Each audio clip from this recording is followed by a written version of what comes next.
exist anymore? No, they exist, but the thing about the phaser remote's discontinued. All right. Are we doing giveaways today or next week? Next week. Next week. Okay. And we'll mention that too. Okay. Ready, and there will be a delay, of course, but hang on one second. Okay. We had a little bit of a late start, people, but we are live on Super Geeks. Holy moly. We did not disappoint. So, yeah, we're Super Geeks Live, and with me today is Joe Diaz. How are you, Joe?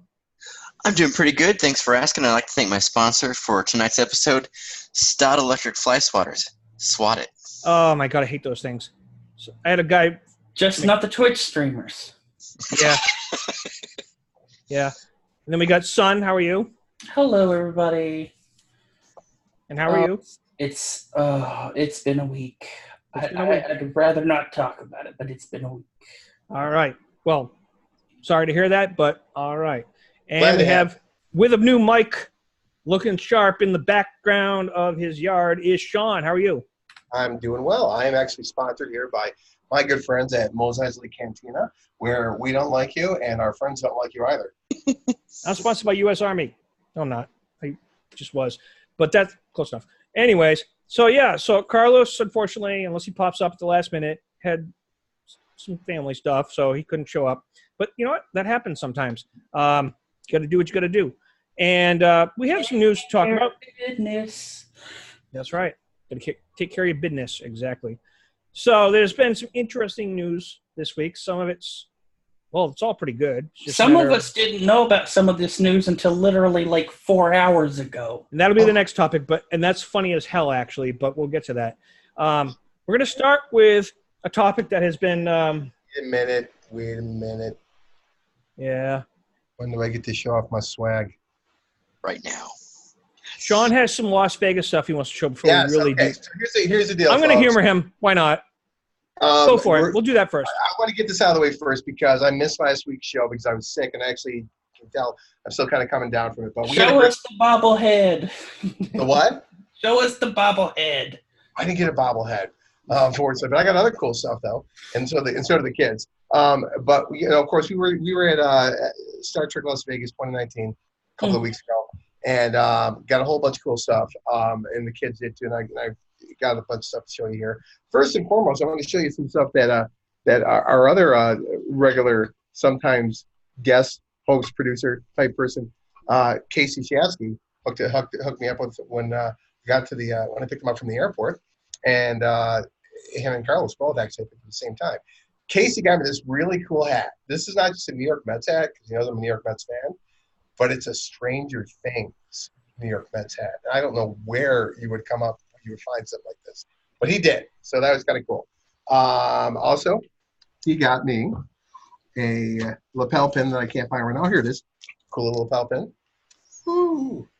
And I was lucky enough to get one of the most coveted items at the convention, and that is the Picard visitor badge. Nice. So yeah, come to find out, it's quite a bit smaller in scale than the actual one, and somebody was talking to Fansets, the company makes this, and of course all the other pins that you get there, and they said that their guideline was they had to make it small. They could not make it the same replica size as what's on the show. They weren't allowed to do that for whatever reason. But I'm going to guess it's probably because QMX is probably going to have the license to do that, because that usually has the license for the actual legit 1-to-1 scale. So we went to the Fansets party, and that was with the Trek Geeks Fansets party. Had a great time as usual. Got this cool little commemorative pin. Stop moving. Got that. And they got this from the new series Lower Decks. Oh, that's so cool. Yep. That's cool. Yeah, I'm not a fan of pins, but this convention I kind of became one, and this is the one pin I actually purchased for myself. I got my boys Borg and a Klingon pin, some other pins too. But I got myself this one. This is the Discovery Enterprise pin. This is so cool. I like it. So that's awesome. Stick them on your uniform like they're formal medals. Exactly. First, here's the program. And this year, because they didn't run out of them this year, we're actually able to get ourselves some tardigrades. They're like the porgs of Star Trek, but better. I like the porgs. I like the porgs too. They're cute. Yummy according to Chewbacca. So we went to the Mego. You guys probably saw our video. We went to the Mego table, and Harrison got himself a Kirk Mego. He also got another one. The guy from Mego, he had one open on the table and just gave him one. So that was like great. So we got two Megos. What else we got here? Oh, the Roddenberry. You guys know Roddenberry.com. They're closing up shop permanently. They made a deal with CBS to liquidate all their inventory, and they were liquidating it all at STLB. By the time I got there, their T-shirts were like $5. By the time I got there, I was so psyched. I was like, "Oh my God, they've got the Star Trek Into Darkness T-shirt in my size! Yay!" You know, the black one with the black the black logo on it. It was sold out, wasn't it? No, they had it in my size, except for it wasn't really my size. It was a ladies extra large, and what it was a like a nightgown, and I didn't realize it until I got home and put it on. And but I did wind up getting this cool hat from under for $5. Can't complain about that. Jason Kovalek was with us too, and Jason. And Jason actually got me this. This is really cool from the Roddenberry booth. It's not just Dr. Fox, but he went to Dr. Fox action figure, right? Check this out. Ooh, right? Well, that's not the best part. Jason actually paid to have an autograph for me. What? Yeah. That's so cool. Shout out to Jason. Just half the value. It was so cool. Box. It's so it was just such a cool thing because we had such a good time with Jason. Oh, at the Fansets party, I forgot to show you guys this. Check this out here. I won this based on a trivia question, and the question was about Klingons. It's like Sean showing off his Christmas presents the next day. Really, kind of, yeah. And the trivia question at the Fansets party that I won with this year for was, what happened to Worf? And what did he receive that I can't remember what it was, but it's what happened to him where he got kicked out of the Klingons and stuff. And this commendation is what it was. Okay, but check this out. So I got Dayton Ward's book, the Guide to the Klingon Empire. Yeah, the travel guide to the Klingon Empire. Right. Nice. Check out what I realized. Check out what I found out when I opened up the front. Is it autographed? Hells to the yes. Awesome. Our good friend Dayton Ward, I got something autographed by him. Actually, it was cool last year because Dayton and I are friends, offline as well. And I was desperate for Bar Trek stickers for my costume. And basically, if you look up Bar Trek logo, it's basically a Star Trek Delta with a martini glass in the middle of it, and I need those stickers for my costume. Sean, that wasn't the best part of your experience because I'm about to share that with the audience. The video, yes, but kids. Yeah, your kids got interviewed by StarTrek.com. They did. My youngest. For kids say the darndest things. Yep. And I'm about to share that with the audience. It starts with Sean's sons. One of them kind of coaching the other. I think it's funny. And then I'll go to the end part because Carlos made us aware that he actually closed out the thing. So here we go, people. I'm Hayden and I'm 8. No, I've been here a couple times. I dress up every convention. Last year I think I dressed up as from Rick and Morty. But with a Kirk shirt and all I did was wear a dinosaur head. And since Morty has a yellow shirt, that's why I used a Kirk uniform. Can you tell me about your favorite Star Trek series? Which one do you like the most?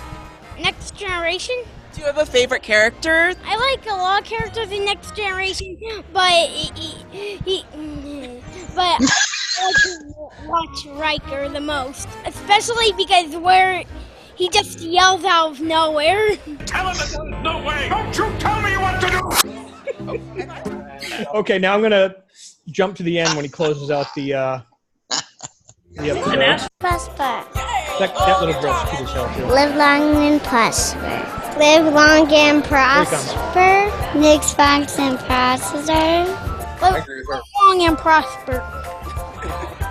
I really don't know how this is for the mic right now. I don't know if the people that's gonna be watching this is gonna get their ears blasted with me putting the mic way too up to up. The future way podcaster people. my mouth. Future podcaster. He's going to be Super Geeks the next generation in about 5 or 6, 10 years or whatever. The funny part about this, I had actually stepped away. I was not there for that. I came in the tail end of it when he's basically dropping and walking out, like doing it, boom, done, out. And because I was going over to see Glenn Morshower, who is a Trek actor and a well-known character actor, who I've been friends with for God, going on 17 years now. And I was going over to see him. I want to make sure I caught up with him before he left. So when I got over there and I came back, I'm like, holy shit, he's been interviewed. And they were like, you gotta get over here quick, because they had to get my release before, they put it on the. Well, yeah, that makes sense. Yeah. Right. So I was like, oh, is it okay we use it? I'm like, yes, absolutely. By the way, that was, when you guys saw it today, that was the first time I saw it too. I'd not seen it because I wasn't there for it. So. And by the way, Sean, in your honor, my friend Yoda here has been eating and nibbling on this biscuit. Oh, thank goodness. All day. On 2019. He's savoring it. He's not hurrying, I don't know if he's going to eat it before any fruit flies might get to it. Is it a biscuit or is that the Star Wars equivalent of lemnis bread? Because you did say he's eating it. He's nibbling on it. He's not. Yoda's good. Yoda nibbles. He's like a monk. He like fasts sometimes and then he eats. Yeah, but U.S. biscuits are a different monster. You kind of want to eat those warm and hot because they get hard really quickly. That's what she said. All of that. Let's segue into the. Wait, hold on. Oh, good. Four things. Yep. Okay, because Harrison was insistent that I show you these. Okay. So we got those are adorable. Original series crew of the Hallmark Itty Bitties. Actually, one of my favorites here. We got 2 of them. These are. You know what these are? Take a guess at what these are. They're those little things people collect. I can't remember the names of them. Well, let's turn it around. Let's put it from that front. Well, now what do you think that is? That's the dude from Dark Crystal. We'll talk about that later. Oh, it looks like a cannibal tribble. It's a mirror universe tribble. Oh, is it? Yes, they came up with this idea of the mirror universe tribble. It comes in, it's got its own cage and everything. So Our second line has had cannibal tribbles, though. Yeah, and so the instructions here is mirror universe tribbles are typically cranky and always ravenous. Oh my God! They have most humanoids except Klingons, who they love. So there's your Lorca probably had one of those. Your mirror universe Klingons, your tribbles right there. I can picture Lorca having one. Me too, absolutely. Last thing here. I'm done. I'll show you all the cool stuff. This is my one thing I got for myself here. I got Nice. I got the Eagle Moss extra large Akira class. I love that ship. I've always loved that ship. I am very impressed by it. I collect Eagle Moss ships anyway, but I don't collect the XL ones. Occasionally I'll buy one because these are things that are like $75 a piece. So right. Yeah, I'm very impressed with it, and so that's and it's a true fact. The fan designed that ship, and they used it in many things. And not only that, but NX-01 was an inversed, inspired by the Akira. Fan did not design this. This was designed by Alex Yeager, actually. Well, maybe the model, but the ship class. I mean. No. The ship class was designed by designed by Alex Yeager. Alex Yeager designed all the ships. For the I could swear the story was that it was a fan. I think you're talking about the Titan, which is Sean Torregno. I could swear the Akira class was too, but I'll take your word for it. No, yeah, basically, I'll give you a real quick rundown on that. It's part of what they call the class of '96. It's all those ships that were in the opening battle scene of First Contact, and they were all designed by a guy named Alex Yeager, who, by the way, also Alex Yeager makes some cool designs, but he has some really batshit crazy ideas. He's the guy who decided that the Enterprise from Star Trek 09 was going to be the size of a Galaxy class. He's the one that came up with that. Have they ever actually officially said that they call that a Constitution class or something else anywhere in any outlets? Because I've always the JJ version.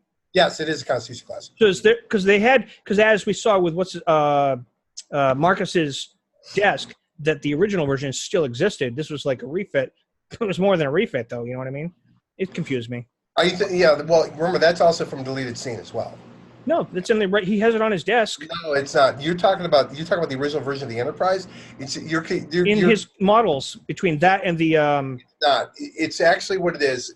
You're conflating a couple things here. In that scene, there's actually a deleted scene where there's actually a holographic representation of the original series Enterprise that comes up, and it's not. And it was a deleted scene. The models that are on the desk, the only one that's there. There's actually two of them from Enterprise. It's the NX-01, and I think one of the earlier ships before that. I'd have to look into it. Archer's dad built, I think. Right, exactly. Right, something like that. But the actual Enterprise from the series is not. You're just getting it mixed up. Okay. That's all the fun stuff from STLV I got. And, of course, we had a great time, with Carlos, Casey, and a whole bunch of other folks using Kavalik. I don't know if he's with us tonight. I know he's been very busy this week, but we just had a great time. So awesome. We can move on to the actual show.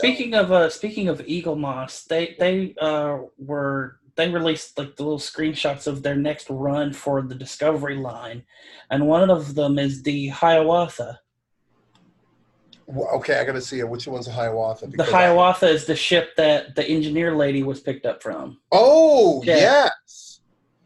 Yeah, and it is a really funky looking ship. Oh my God, it's a funky looking ship. The one. Yeah. Okay. Yeah, the Discovery line is actually a separate line from the regular Star Trek ships line. They're actually larger ships, and I do subscribe to that too. It's like, but they got some really badass models in that Discovery line. They got a worker bee that is amazing. It's because it's so large and it's so detailed. And it's like I look at some of this, I'm like, oh my God, he just did an amazing job at Discovery. So I cannot wait to see that. Where you got, son? You got a link for that? Because I really would love to see that. Yeah, sure. Let me grab it right quick because I remember seeing the news about it. We're gonna also go from here to talking about the CBS Viacom merger. While you're looking that up, that's a big perfect segue. Yeah. CBS and Viacom. Now, there's a funny story behind this when it comes to Sun. We'll talk about that in a second while she's looking this up. But CBS and Viacom, it's official. They're back. It's like divorced parents getting remarried, and all the kids are going, "Oh, what does this mean? Does this mean we can go back to our old life?" Probably not. But it's one big happy family. You can't fix this trauma. You cannot ever fix this trauma without. It'll be like them getting divorced and like. Whatever amount of years later, since 2005. Yeah. So it'd be like the kids growing up and they go to high school, they graduate and they go start their own lives and their parents call them one day or they tell them at Christmas, "We're getting remarried." And they're like, "Yeah, you tell us this now." Well, I mean, here's the thing. You've got to look at the, son, are you with us here? I'm here. I'm listening. Okay. Good. Okay. So you got to look at I like to go back to the original reason why, the company split up to begin with. And basically what it comes down to is the company split up for the reason that they decided that both entities could be even more profitable if they were separate entities. Now, CBS has done nothing but grow during that time period. Viacom, and by the way, to explain this, here's how it worked, okay? The old company was Viacom, okay? What happened is they split off, and the old company that was Viacom became CBS, and the new company from the split off became New Viacom. So that's how that worked. The new Viacom had Paramount, the MTV networks, all that shit underneath it. And CBS was its own major, conglomerate. But CBS, as we know it today, when I say today, I mean before the remerger, CBS we know today was the old Viacom. Okay, so anyway, so they split up because they figured, well, we'll be even more profitable on our own. And do our own things. It hasn't been that way with Viacom. Viacom has struggled, and it's struggled primarily because of Paramount, because Paramount's been a fucking disaster. And this was actually, it was kind of interesting because at CES, the guy who preceded Alex Kurtzman, when I saw Kurtzman, was Bob Bakish. Bob Bakish is the CEO of Viacom. And Bob Bakish is now the CEO of the new remerged corporation, Viacom CBS. So, and Well, what Bob was talking about was the growth at Paramount over the last 2 years under his tenure, and it's true. And this is, people talking about that Les Moonves didn't want the companies to go back together. He was the one holding up. Yes, that was true, but that was almost 3 years ago. And the reason was simple: is that he did not want Viacom taking down CBS and the brand that he had built. Look, all of Les Moonves' problems aside, his personal issues that ultimately wound up being his undoing regarding the sexual misconduct allegations, that dude seriously made that company a juggernaut, okay, as far as it being successful. And he did not want that stained by Viacom coming back. Sherry Redstone, of course, who owns a majority stake in both those companies, was like, fuck you, I want these companies back together. And of course, we know what happened. Then the scandal broke with Moonves. Moonves is out. Sherry Redstone's next year and a half is doing everything she can to get the companies back together. And really the timing couldn't be more perfect because Viacom is back on the rise because of Bob Bakish, and who they wisely said, that was actually part of the whole deal of getting them back together was, okay, Bob's got to be president of the new company. He's got to be CEO of the new company. That's it. And it's a smart move. And I see nothing but, just based on Bakish's history, and of course the history at CBS over the past decade plus now, this is a good move for everyone across the board, I think. If it had been done 2-3 years ago, not so much. But now, perfect timing. There's been I'm just going to bring it up because, to make it more interesting. And I've seen this posted by people, even on Axamonder, some people post this. There's a concern that certain groups out there will take this information and use it as confirmation that Discovery has always been an alternate, not canon universe, whether it's JJ or something else, because they go, see, they always knew that they would get back together and they could do this. I actually believe that is going to happen, and their cults will go along with that. But Carlos is here. Hello, gentlemen and lady. Like the Red Angel popping out with a burst. It's Carlos. How you doing, Carlos? I'm good. Sorry I'm late. That's okay. We started late, so it actually works out. We started really late, like a half hour late. Oh, wow. Okay. We only just got started. Sean showed off his swag from STLV. We showed Harrison in that video to the audience. Oh, wasn't that awesome? I was right there when that happened. Yep. And then and we just barely got started about the CBS Viacom merger. And I posited about the concern that people that, like, I'm not going to give them the credit of the names, but certain groups are going to go, see, Discovery's always been an alternate universe, whether it's this timeline or not, and this just confirms it, and they're going to run with that out. I don't understand how, essentially a Wall Street deal in the real world affects a fictional world in such a profound way. We got to hear Sun's story about how she actually literally just found out today that this happened. She didn't know. Oh, wow. Sun, you should subscribe to Axa Monitor Daily because I reported on it the Friday before. Sun, share that story because it was kind of funny, actually. Okay, so Star Trek Online releases a roadmap about 6 months ahead of time of upcoming content for the next 6 months, right? Right. Yep. And so when they first released the roadmap, one of the later things was the winter event, which they usually hand out a free seat grind for ship. And when it was first posted, it mentioned that the way it was posted, it mentioned the jellyfish being that ship. Now, since then, it's changed because at that point, it never mentioned one of the other ships. But that's changed now. So in my head, yesterday, I'm going, wait a minute, we're supposed to be getting the jellyfish for Christmas? What kind of content? Because right now, Star Trek Online is doing a whole bunch of Discovery stuff. Right. All of the stuff we're doing right now is all based on Discovery. So in my head, I'm going, what content would they be working on in 6 months to get the jellyfish? And then something in my brain just kind of fired up, and I went, okay, well, we know the Picard series is coming at the end of this year, early next year. It's next year. early next year. Right. So them having some kind of Picard themed thing would make sense. But why the jellyfish? That's kind of specific to JJ Trek. And the devs have always made this thing that they have to jump through extra hoops with Paramount to get licensing for JJ stuff. That's why when we actually That's why you wonder. Yeah, I get it. That's why when we had actual JJ stuff in Star Trek Online, what we were able to play with, as in the episodes, was such a small little thing, and all of the actual ships were like shoved into lockboxes. But now we're getting a free ship? What?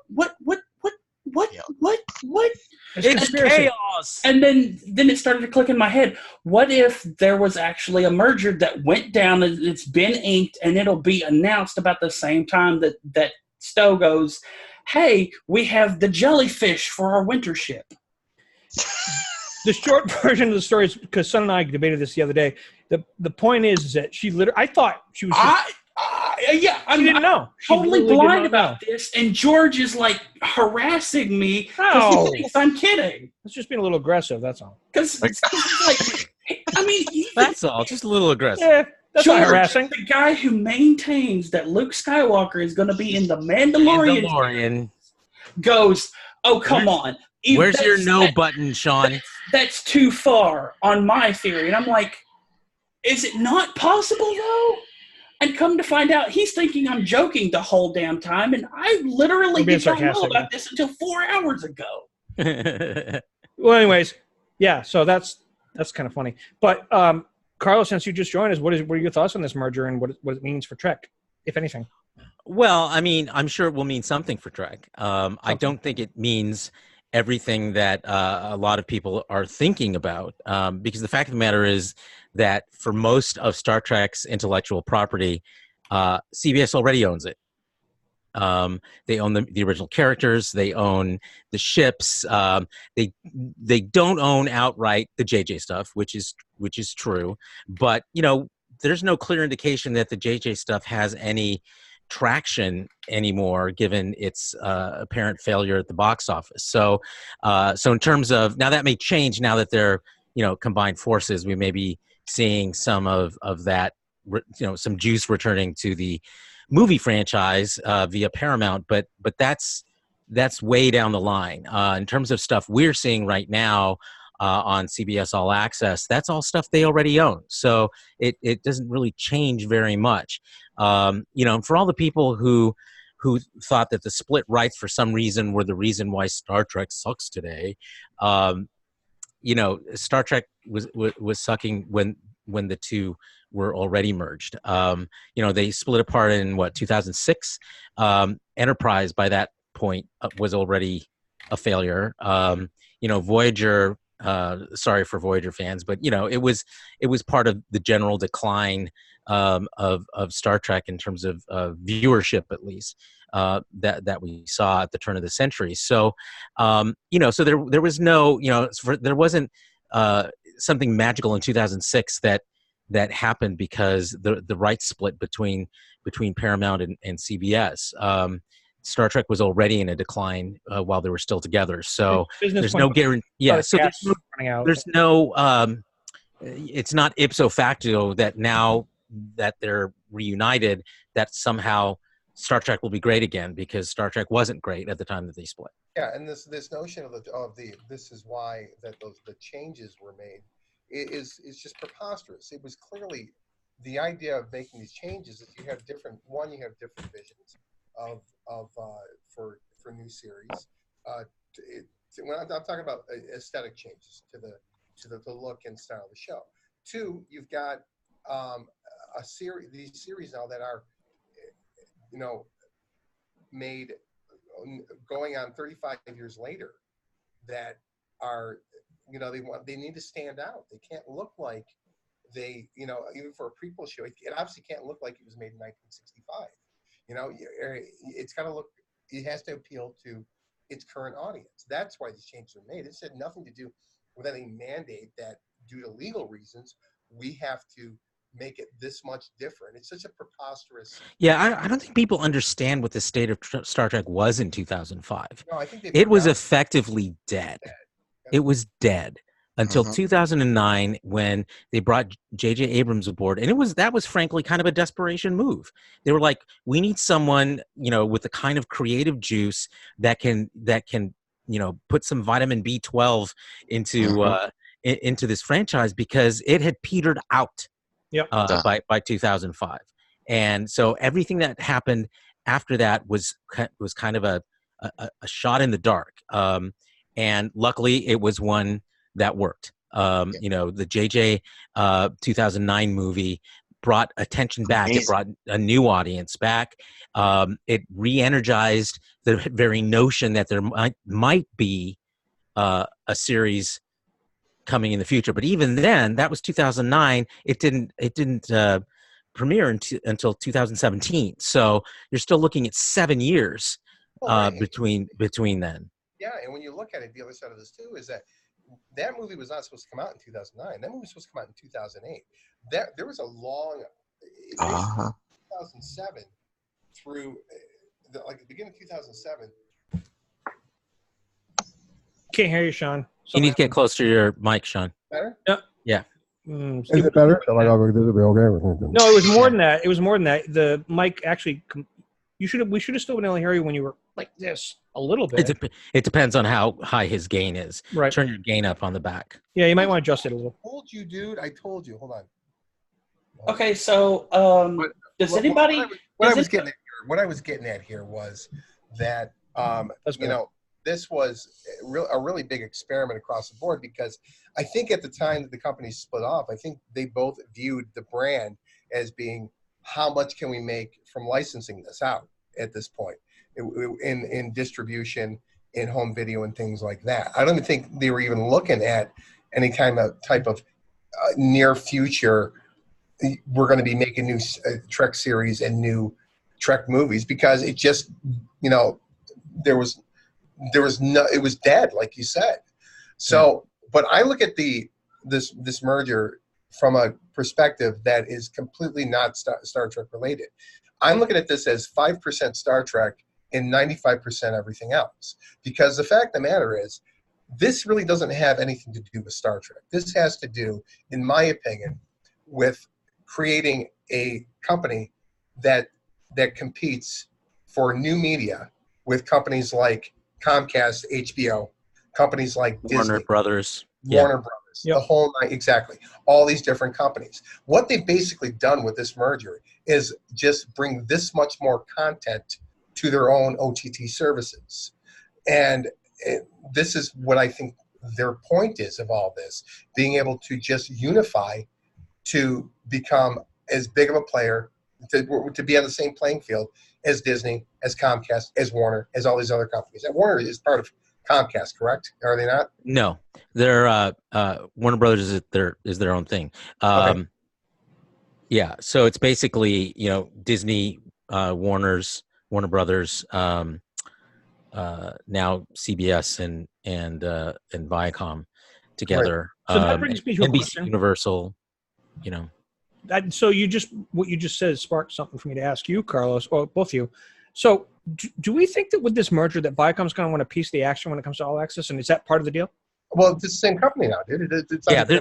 Yeah, I mean, they're going to get a chunk of the pie, right? So, I mean, that's not I know they're how merging, that works. but That's not how that works. They're all the same pie now. It's Right, just a question of of what ingredient each of these. are people going to lose jobs? Well, they're going to lose jobs because, like, yes, when people are going to lose jobs. People are going to lose jobs. Yeah. I think what people have to understand is there's still two big things that need to happen. The first and most important thing is they have agreed to merge. They want to merge, Right. but that process could take a year before it's complete. It has to go before a federal panel for review. That has to be signed off by the feds before it can proceed. And then they have to figure out who's going to be, in charge, and they have to, there's corporate restructuring that needs to happen. So the kinds of questions you're asking about is, well, what's Viacom's role going to be vis-a-vis content that's now being produced by by CBS. Are they going to merge these content development shops that they have, or are they going to, have them segregated by channel? Is there going to be someone overseeing all of them and kind of coordinating the different content development efforts? How many channels are they now going to have on cable? How many streaming services? How are they going to, mash them together? All of those things we don't know yet, and they have to figure that out. Well, one of the things I did want to point out, Carlos, is that as far as the corporate restructuring is concerned, as far as the executives and who's going to be in what position, from what I read, this was part of the deal for the board members to get on board with this. Mm-hmm. That all had to be hammered out beforehand. Sure, but they know who's going to be the CEO and everything. Yeah, Bob Bakish from Viacom is going to be the guy in charge. I was pointing this out before you came on. So what's going to happen with Les Spoons? He's been out for a year, dude. Oh, that's right. Sorry. Yeah, I forgot about that. But Bob Bakish, actually, I was pointing this out when I was at CES in January. Bob Bakish was actually the guy that preceded Alex Kurtzman on stage, and Bob Bakish was talking about all of this, the new way of media and the new way of over-the-top services. And of course, he was talking about Paramount over the last 2 years, because of course we know what a disaster Paramount's been recently, but he pointed out that Paramount's been doing pretty well over the past few years under his leadership, and he's right.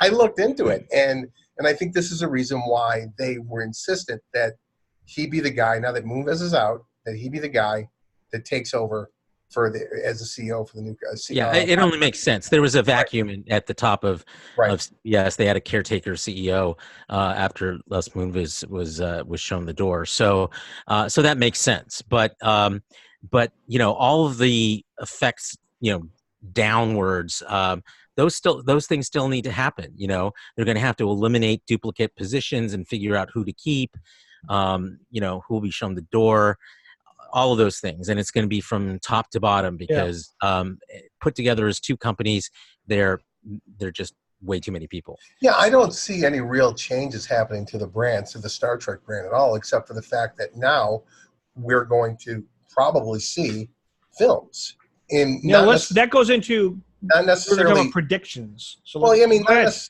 Abrams films. Now you can see, now since they have the rights, now the one company has the rights to making the films, they can make whatever the films they want. I mean, so that's on the horizon, I would imagine, down the road. But really, that's it. I mean, there's nothing else really that this really affects Star Trek in any way. I don't think. I mean, what do you think, House? Do you think that it's really going to affect the brand at all? I mean, other than that? Well, I mean, there aren't. There wasn't any kind of call on the part of people on Viacom for what they think should happen to Star Trek. Star Trek right now is a jewel in CBS's crown, and now a jewel in CBS Viacom's crown. Right. It is the flagship of CBS All Access. It is a growing franchise. The articles that you've seen in this past week about it being the new Marvel, there's some validity to that if it's managed properly. You now have not just content-wise everything under the same roof. You also have merchandising now under the same roof. And speaking of that, the video games for the Kelvin timeline have proven that the Kelvin universe still has legs. What do we think is going to happen with that part? We know that CBS All Access currently is a success with the Prime universe, but we haven't seen another. They talked about it, like Tarantino and everybody. What do we think is going to happen with the Kelvin timeline? Is it going to? Are they going to look at it like confusion, or that the audience can handle it? Carlos, combine that with what you were just about to say about merchandising in general. Sorry. Good. Well, I mean, one of the key disputes between J.J. Abrams and CBS, between the movie universe and the television universe, is that because all of merchandising was assigned to CBS, for there to be any merchandising out of the Kelvin universe movies, that kind of had to go through CBS.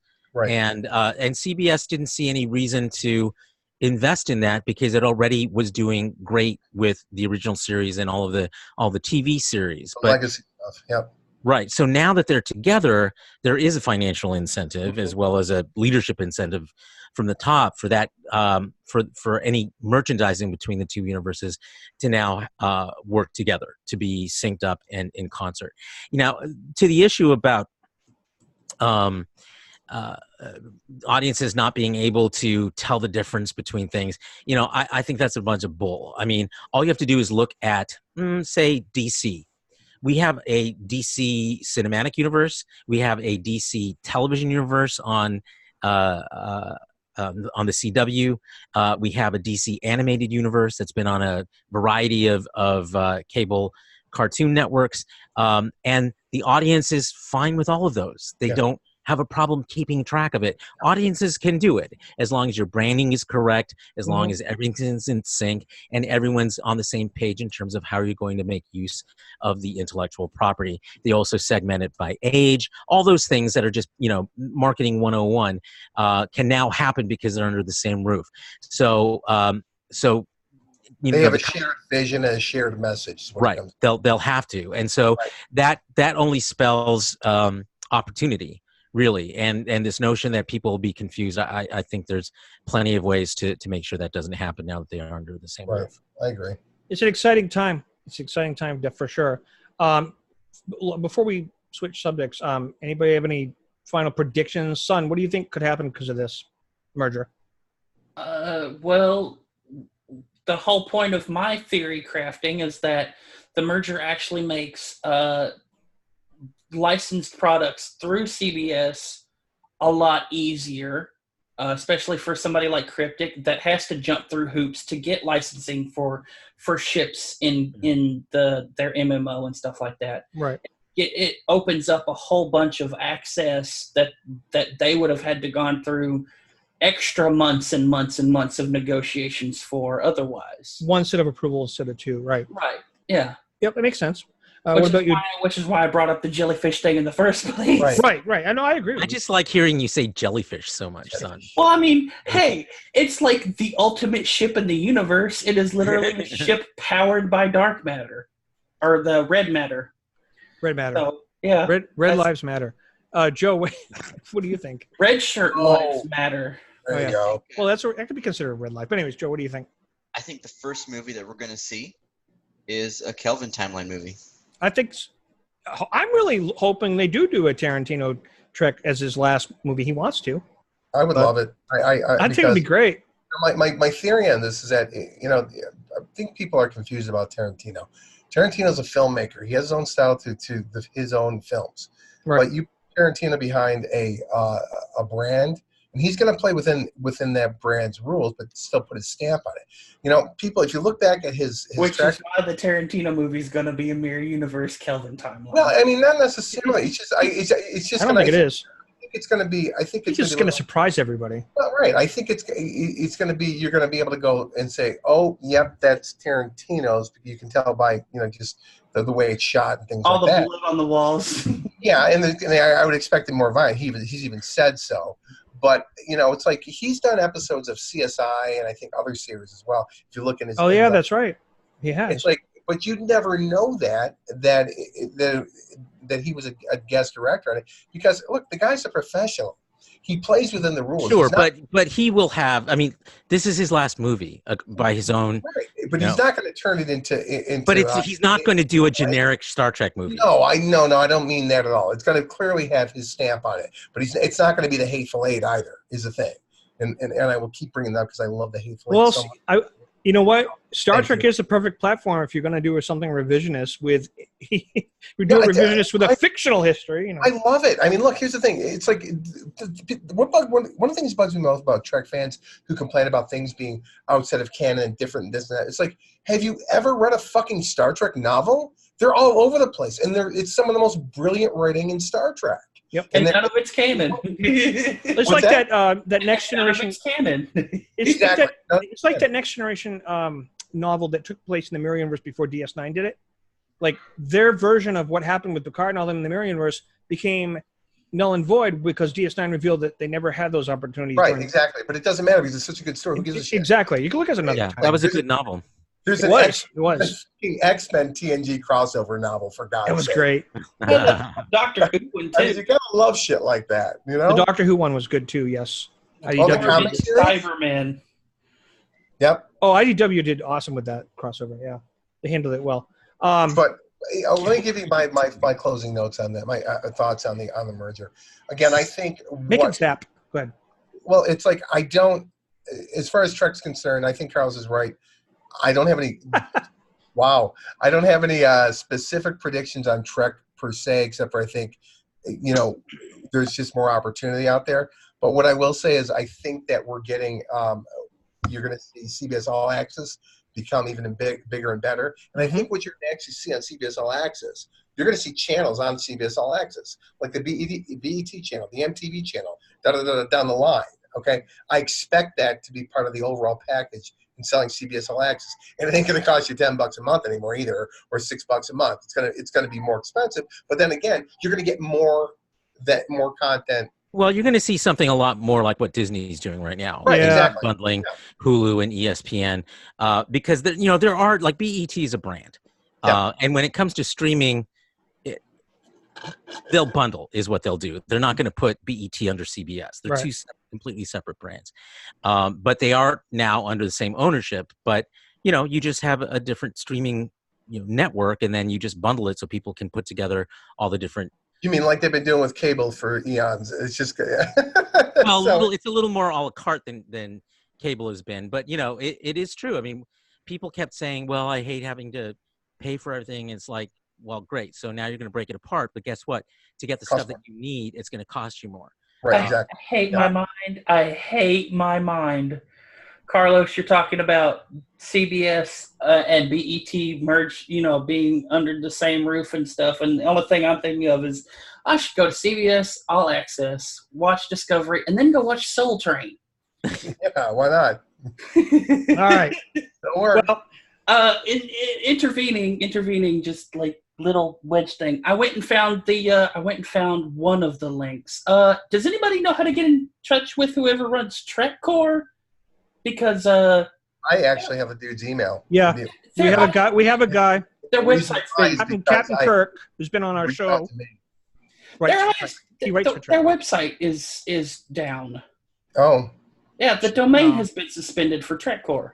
Well, just to shout him out, Captain J. Kirk, he's been on our show for Game of Thrones. He writes a lot of articles. John, are you watching? John, we need you to get on with Trek.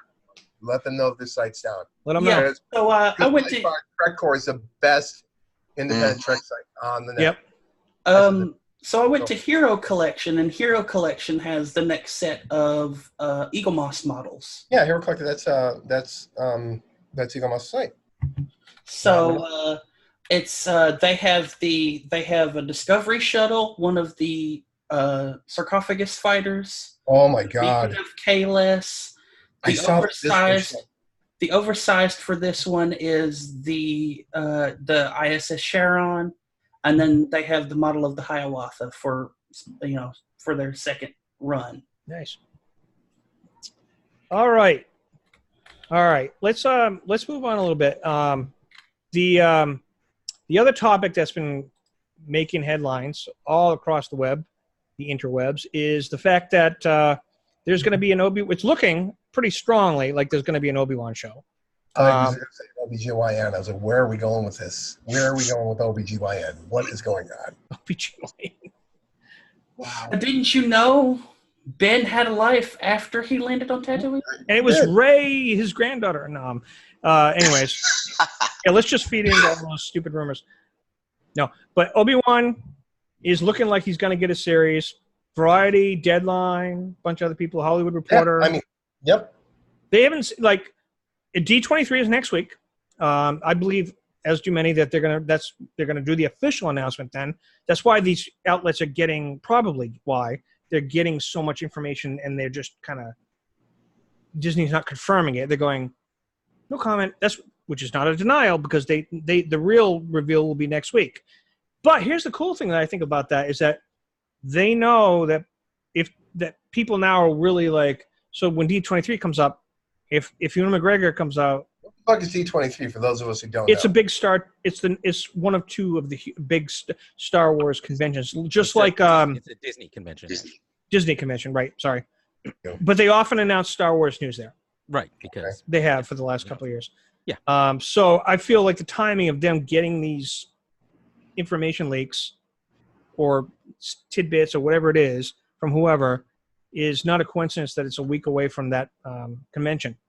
So unlike the announcement, this one might actually happen. I think it sounds like they're working quickly to wrap up signing him for whatever the case may be. Now, I just want to point this out that although I'm with everyone else and I suspect that Ewan McGregor is signing on to play Obi Wan clearly and to play Obi Wan in a Obi Wan centric show, the only information we know right now at this time is that confirmed is that they're in talks right now to close the deal with Ewan McGregor. That's really the only really confirmed thing we have. But like I said, I suspect it's all the same. And Disney did that once before with Benedict Cumberbatch for Doctor Strange announcement. I didn't even know that. It happened a few years ago. There was a convention and they wanted to announce it, so they actually rushed finishing up negotiations in like 24-hour period to make sure they could announce who it is that's playing him. I think when I think of that too, I think it's I thought he was great casting as Doctor Strange. Then I look at him and I'm going, as Doctor Strange, going, well, who thought it was a good idea to make him Khan? I mean, seriously. Him and Joaquin Phoenix were the two that were they were negotiating with, and for Strange, for Doctor Strange. Yes, he was almost Doctor Strange. He was like it was between him and Benedict, and when they were about to do whatever. See that one. I know, but that was between the two, and all the outlets were running with that. And what they revealed later was just before the convention where they announced him as Doctor Strange, they were kind of like trying to hurry up, like they narrowed it down to him. They wanted to make an official announcement, and you have to get that signature. So, anyways, there is a precedent, is what I'm saying. Oh, that makes sense. We're hearing. So I'm not gonna give you shit about this, George. I was just earlier today when we were talking about, I just wanted to make the point that nothing is completely confirmed right now, except for the fact that Ewan McGregor is in talks right now to wrap this deal up, to get him back. And he has expressed over the years he has been very vocal about wanting to return. And to be honest, people are going to hate me for saying this, and you know what a pure saying when it comes to Star Wars, especially the original trilogy. But maybe it's just the fact that we saw so much of him.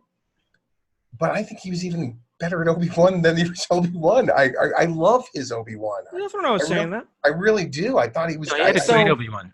So essentially, we're going to have we got more of him. You're right. Him on Tatooine training with to learn to talk to Qui-Gon Jinn, maybe.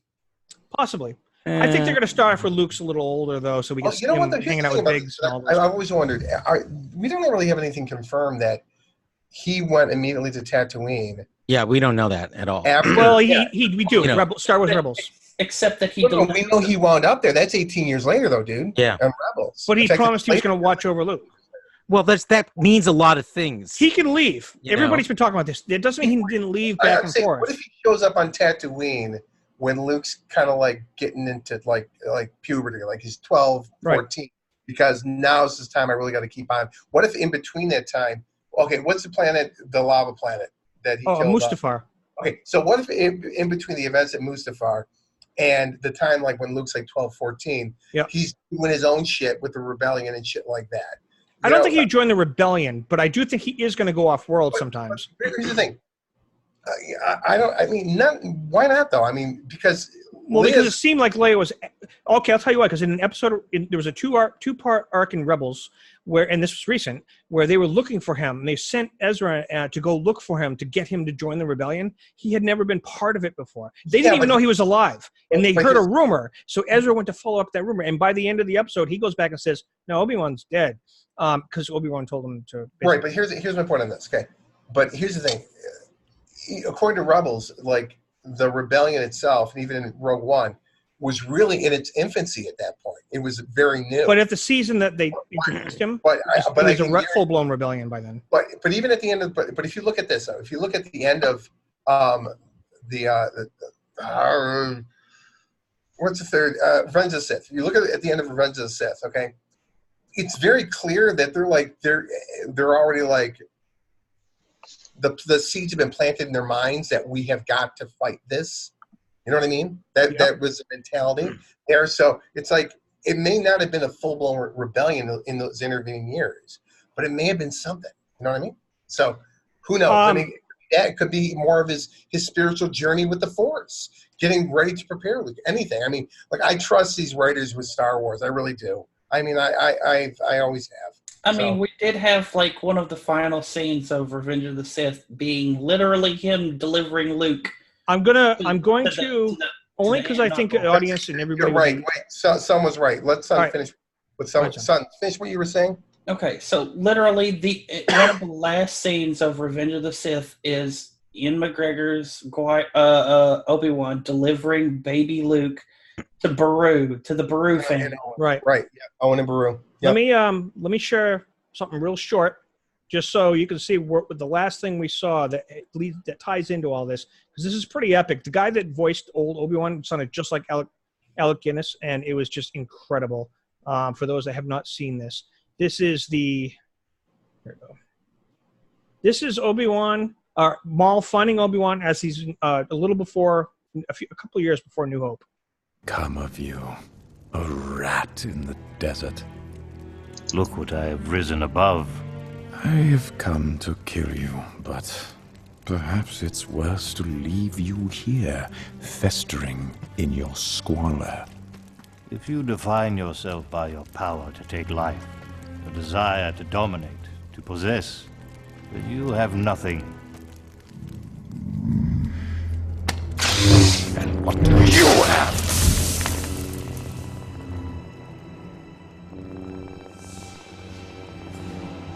Why come to this place? Not simply to hide. I'm not going to play the whole thing, but just hang on. No, go ahead. Play the whole thing. That's cool. Okay. Is here. I love the scene. Protecting something? No. Protecting someone.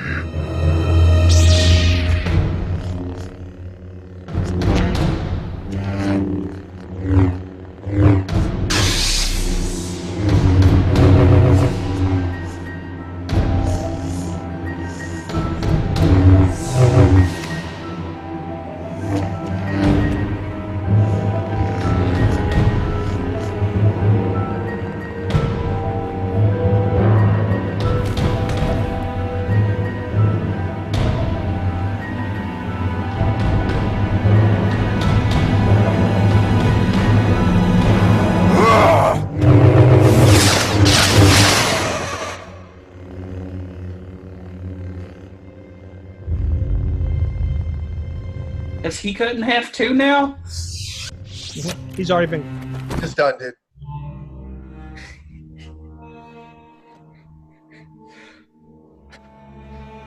Tell me, is it the chosen one? He is. He will avenge us. I'm going to skip right to the last part just so you, because this is what we're getting. I'm sorry. The only thing running through my head was, my God, just get to the point where you start fighting. For fuck's sake, stop pussyfooting around with your lightsabers and just get to the fighting already. Yeah, this part right here, though, is what we're talking about, like with Luke and his age and all that. It's like that whole scene just gives me goosebumps every time I see it. I love that scene. Wait, missed the part where she yells out.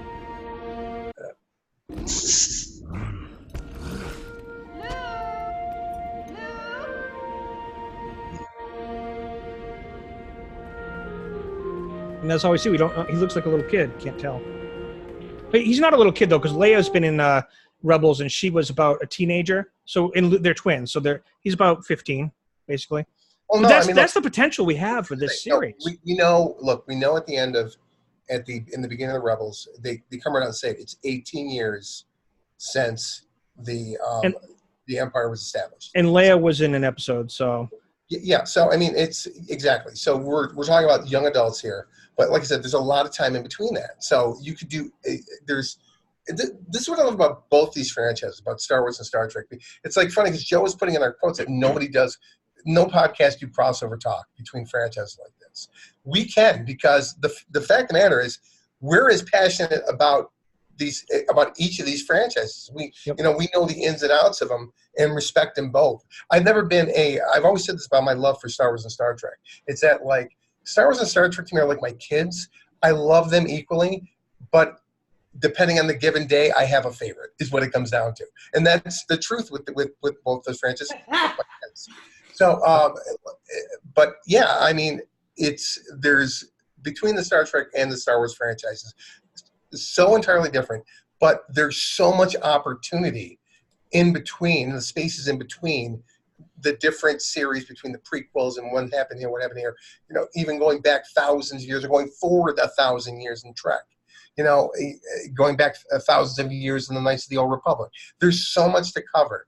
And again, in this modern era of both franchises, we've really seen the brightest creative minds come out to just play in the sandbox. I love it. I think it's great. There's also, so much.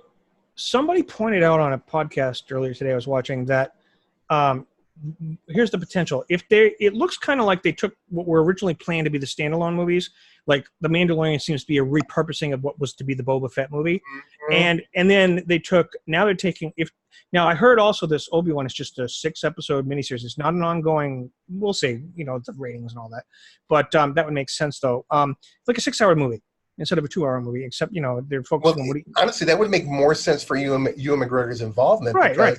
He's primarily a film actor anyway. There's so much they can do. But what I was going to say was that somebody pointed out that it's better served for Disney Plus to do stories in other timelines, and with the movie franchise, keep moving forward. Except for if they do Old Republic, that can still be considered going forward in a way because it's so far removed from anything we've seen. That kind of, you know what I mean? Sort of, you're still changing the whole direction of where you were. So there's a lot they could do. It could be like a samurai western. He can leave the planet sometimes. I'm sure he will. And then, all the stuff in Moscow is sort of like an old spaghetti western in a way.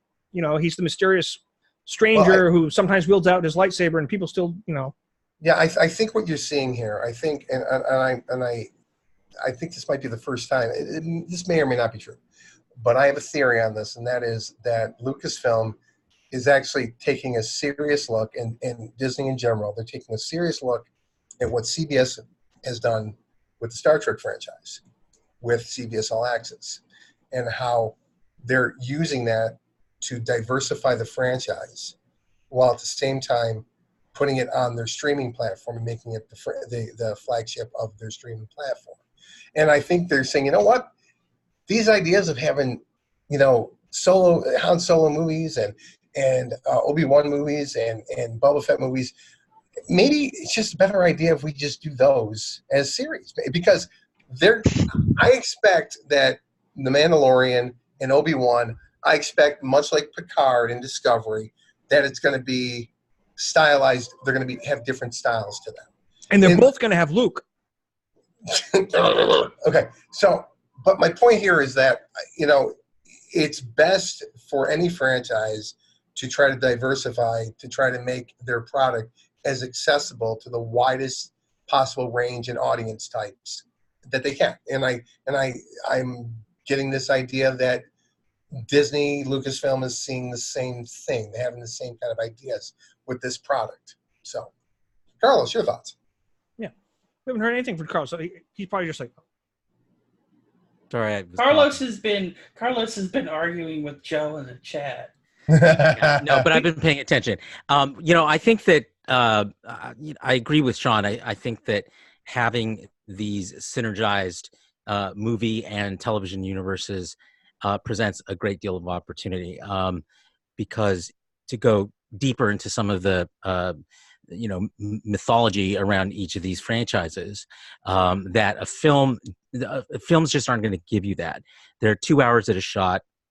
They're they have to be big action pieces. I mean, that's just the way modern movies are. But television, we expect to be able to go deeper and to be more character driven than plot driven. And if you're going to have as complex a universe as Star Wars presents, having a television network to explore some of those things just makes sense. Yep. I think that they're just on a roll. They're filling content that everybody wants before. I'll tell you what, they're going to have the most success. Let's be honest. They're going to have the most successful launch. The launch probably of the streaming thing. But the thing is, there's a flip side to this. It's a two-edged sword, because it can easily go across the line into oversaturation. Right. And that's really about too much of the same thing. You have to have diversified content offerings for this kind of thing to work. If it's just more of the same. They do, though. They have Marvel stuff, the Star Wars stuff. No. I'm talking about just within Star Wars. Oh, yeah, okay. No, I mean, big picture for the company, yes, they do have diversified content offerings. But they did cancel. Sorry, go ahead. Well, so for example, you've got the Solo movie, which didn't do well. So there's chinks in the armor, and it means they have to pay attention to those things and retool plans when necessary. Right. And be sensitive to the desires of their audience, and also be sensitive to to letting their creative people actually be creative, not just churning out product, but really giving them the opportunity to explore in depth what some of the story possibilities and character possibilities are within their own universe, and making that more diverse. They did just cancel Star Wars Resistance, although they also released the trailer for season 2. It includes Kylo Ren. Resistance they canceled? Yeah. But they also, at the same time, played the trailer for season 2, which will be the final season, which has Kylo Ren in it. All right, we're getting 2 seasons of Resistance that I have to unfortunately sit through.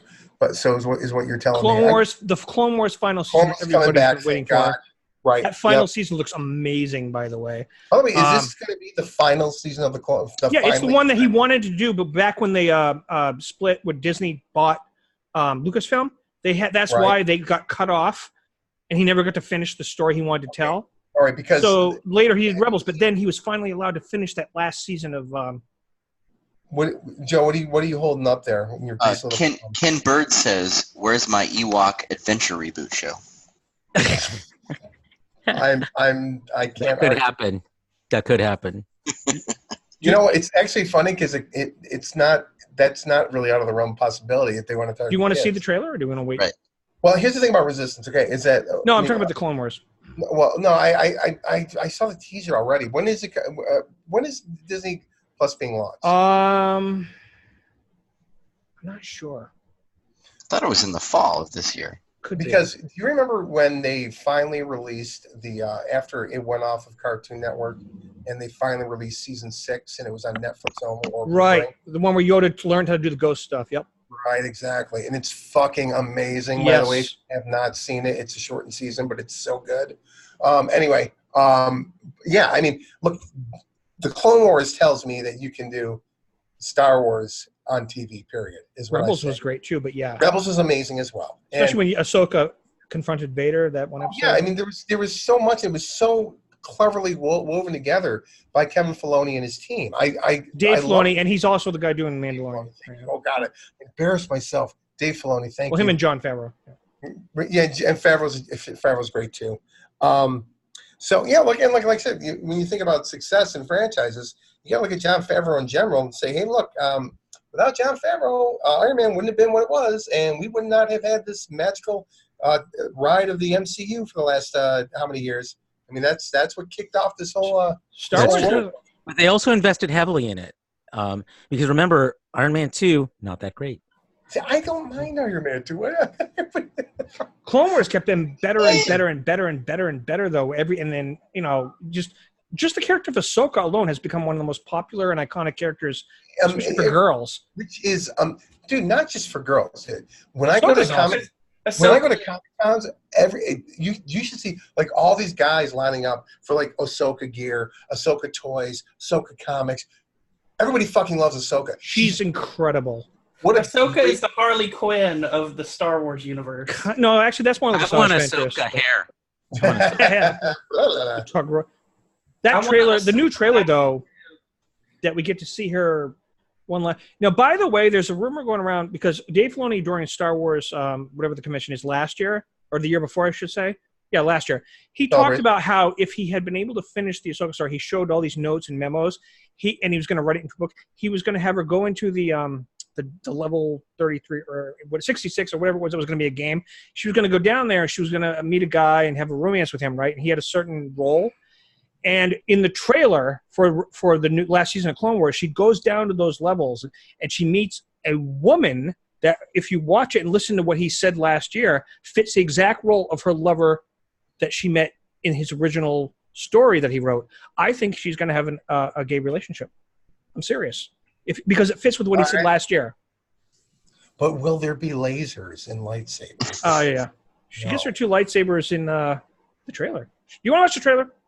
But hold on, I want to point out something too. Does the audience want to watch the trailer? Do you remember the Star Wars equivalent of a dragon? Because at that point she would be in a dungeon with a dragon. George, remember in season 6? God, I'm getting fanboyish here. Remember in season 6 when that episode where that one clone trooper started breaking down and losing his mind because of Order 66? Yeah, that was great. That is one of the best episodes in television history, without question. It makes me cry at the end. I fucking cry to Star Wars. I don't know if you know this, Sean. Just a little trivia, and the audience might not know it too. Do you remember? Okay, Rex has been canon confirmed by Kathleen Kennedy and everybody that he was the guy with the beard in the Forest of Endor with Luke and all them.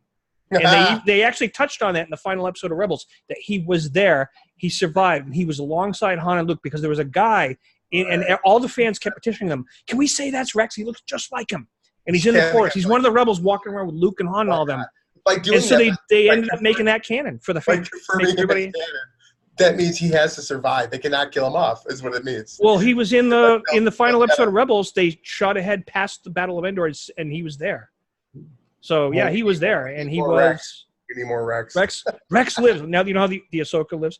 Rex lives. You know, everybody loved that. Buddy, play the clip. Play the trailer. Let's play it. Kane lives. Yeah, I gotta play it. Hold on. This is too good of a trip. This. Oh, by the way, when you, I'm curious, George. When you play a trailer, when you screen share like that, do they still see us on the side, or they just see the content you share? I don't think so. I'll look while we're watching. I think we shrink. We shrink to the top of the screen. Yeah, to the right or something like that. I'll check while we're watching it. I'll be back in a moment, guys. You want to play it when you get back, or okay? I'll wait. No, just go. All right, let's just play. No, go ahead, bud. Go ahead. I'm running in real quick to get a bottle of water. I'll be out. All right.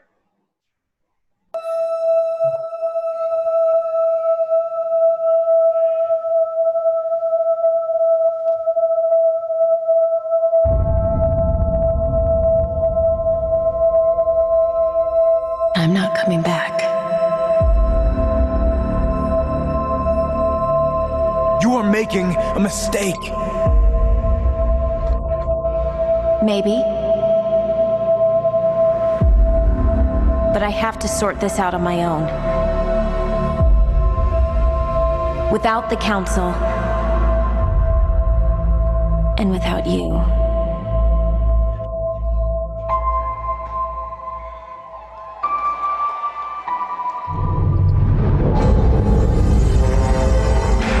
Where exactly are you from? I used to live in the upper levels of Coruscant. You're probably better off down here. With the Jedi running around, starting wars. I've watched so many of my brothers fall during this war. Fives, Echo, Heavy. Master Yoda, your thoughts on how to win the war? No longer certain that one ever does win a war. I am. You'll never see any Jedi around here. It's not safe down here. Things could have gotten messy for you. That's why I've got my book. What squad are you taking in? Experimental Unit Clone Force 99. The cavalry has arrived!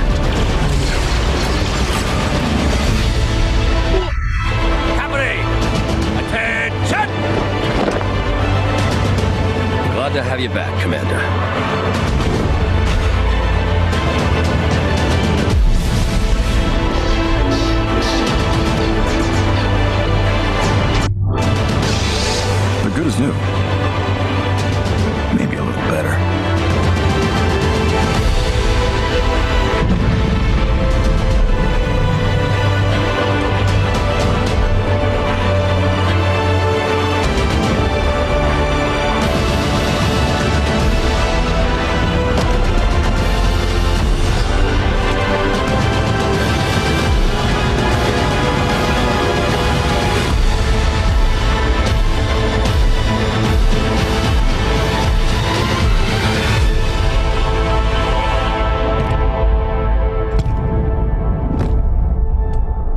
I was hoping for Kenobi.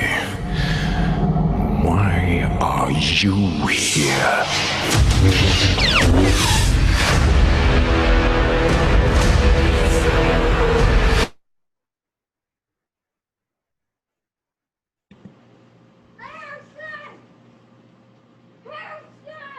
I get chills every single time that I see that. I hear children screaming.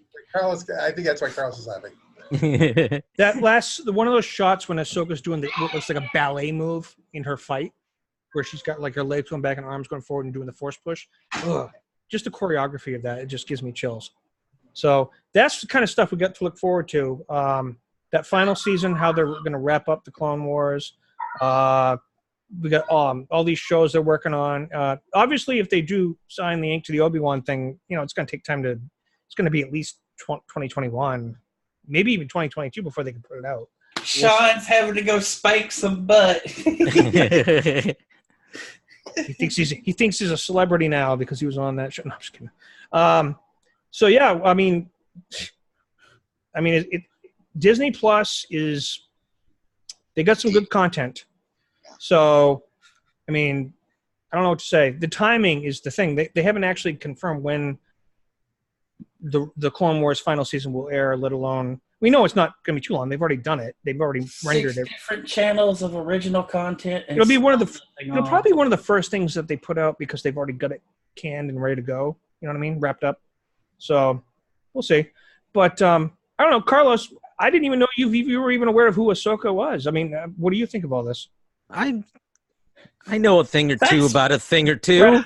You've never talked about it before, so I wasn't even where Holy crap! Watched. Well, I know what's going on. Okay. Yeah, you don't have to necessarily watch it to know what's going on. That is true. Yeah. It's like I know who the marvelous Miss Maples is, but I don't. It's Maisel, and oh my God! See, got to get more educated. Anyways, You're killing me. So, oh my God, Carlos, did you ever see Good Boys today? No, I wasn't able to make it. Okay. Too busy today. We'll talk about it next week if we both manage to see it, because I want to see it so bad it's not even funny. That looks so funny. I saw those kids on Colbert last night or the night before. Yep. They were hilarious. Yeah, normally those kinds of movies just are a huge turnoff for me, but those three boys are so. Oh my God. So funny. Jacob Tremblay, who plays one of the kids, I actually, because of that, I actually watched Room for the first time, even though it's been out and won Academy Award. Oh my God. That kid is an actor. And that was a few years ago when he was really little. I mean, Jesus. And I see him in interviews and he's like so smart. He's going to be one of those prodigy actors. He already is, but even when he gets older, it's going to be one of those things. What are we looking at? Boba Fett. Some fan. A cool costume. So yeah, Good Boys. So bad it's good. Yeah. Hopefully so bad it's good. And the reviews are mixed as you would expect, mostly positive. So, and oh my God, the whole consent thing with the CPR doll in the trailer just makes me die. I've actually seen some of the most social. I don't want to use that word SJW, but some of the more people, the podcasters who worry about those things, and they usually don't like that kind of raunch. But they said, to be honest, they said by the third act, the reviewers said that they are actually trying to send the consent message, even though it's a little out of place in a couple of scenes. But they said it's almost like they're trying to be responsible raunch, and so they have a different view than they normally would take with typical Seth Rogen raunch. So that's something, I guess. And people kept asking, why would their parents allow them? I saw a behind the scenes thing, and the parents were like, "This is hilarious." When they read the script, you got to do it, even though F-bomb, sex toys. Yeah, I mean, I wondered about that too, but honestly, what mirrors real life more? That's the point. Because the child that's absolutely perfect, or the little child that's just found his mother's vibrator and is using it as a mock lightsaber. That was the whole point that the producers talked about, was that people are hoping whenever they do a movie with kids that they're going to send a certain image that kids can watch it. But the truth is that they're showing you the stuff that the parents don't want to acknowledge happens when they're not looking, and try to spin that. I was 11 and we were watching Eddie Murphy Delirious and Raw on Stuff like that, yeah. We wore out the tape. My God. Yeah. Our Delirious mouth- was one of the best things ever. And it was Rancho-rama. Yep. You know, it has its time and place. And when it's, because even though he was raunchy, and I think this is true with this movie too, it is raunchy, but it's not gratuitous. And there's a difference between the two. They're telling a story. They're making a point. There's a theme. There are great characters. And the fact that the humor is raunchy, I think, is just part and parcel of that. It's not something gratuitous slathered on top. I think he found a balance. Adolescent and pre-adolescent boys are filthy. I'm sorry. We are. They really are. I mean, I have on very good. I have very good evidence to prove that most of the people in this podcast actually are adolescent boys. Yeah, exactly. Yeah. You know, almost. This is an overlay. I'm I don't want to be 12. I don't want to be specific. This is a 3D overlay. But you know who you are, Joe. Yeah, Joe. It's not working. Sorry. Joe, we want to see a live demonstration. You're going to get some flies in there. So I know. This $5 hat I ever bought. That's for sure. Oh. Did you get one? Tell me you got one.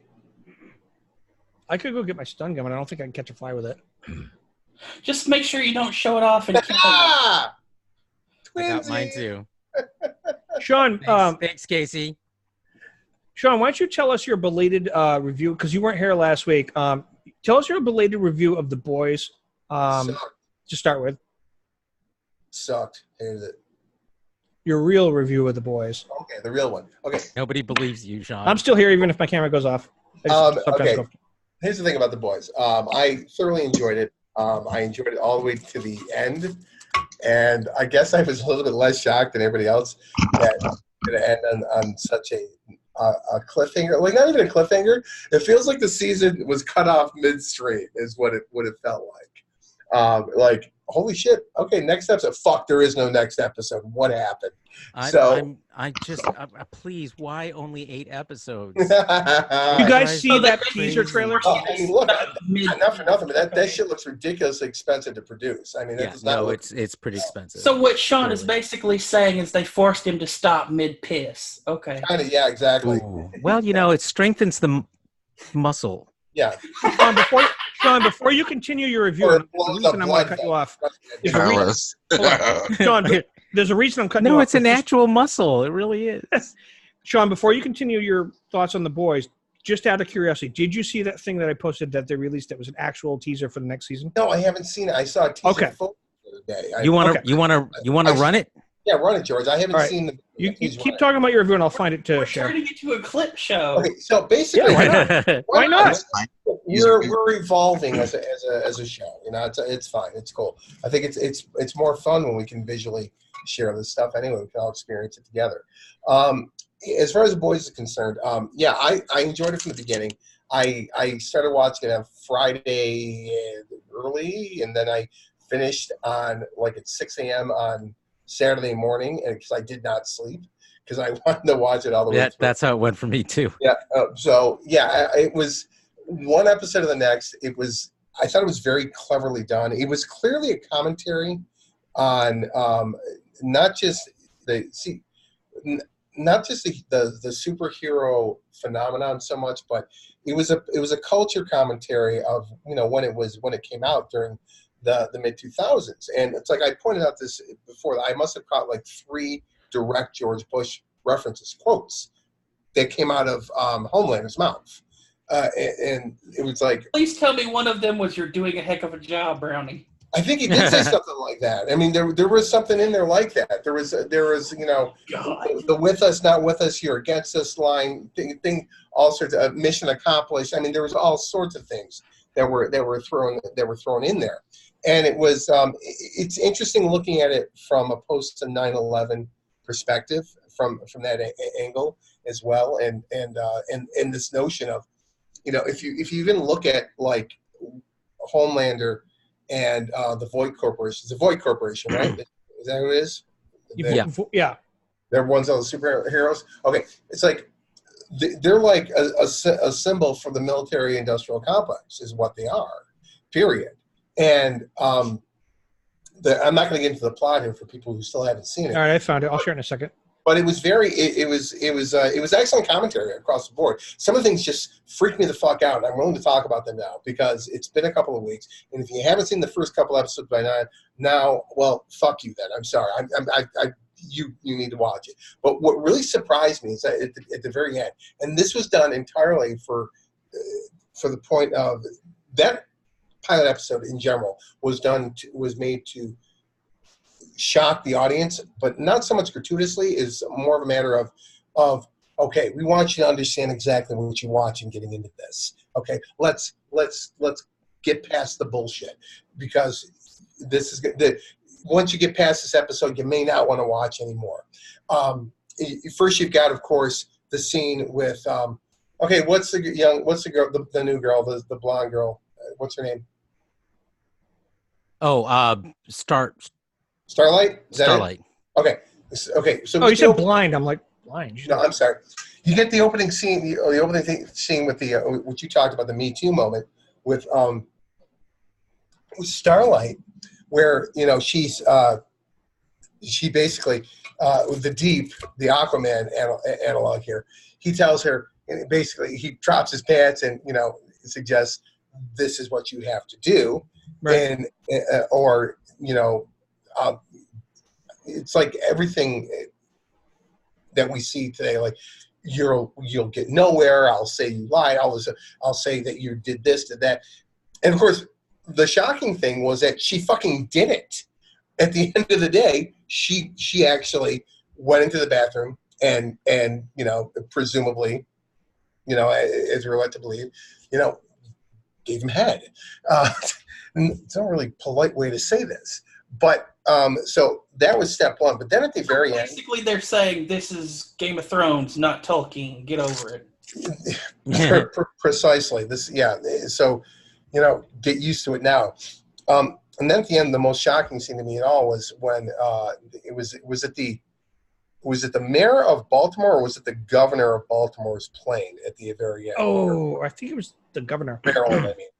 I could be wrong. I think it was. Well, whoever it was. I think it was the mayor. It was the mayor of Baltimore. Was it the mayor? Oh, you might be right. Yeah, because they wanted to hire a top level superhero. Right, for like. Oh yeah, because their demographics went by city, not right. Just so yeah. He's on the plane going back, and he's with his son, and Homelander just comes out and knows the kid's on board and just takes the plane down, and it's like I've never seen that, right. So early on. That one's not even as bad as the one with him and Queen Maeve. Yeah. Aboard the other. I mean, that was just holy shit. Yes, exactly.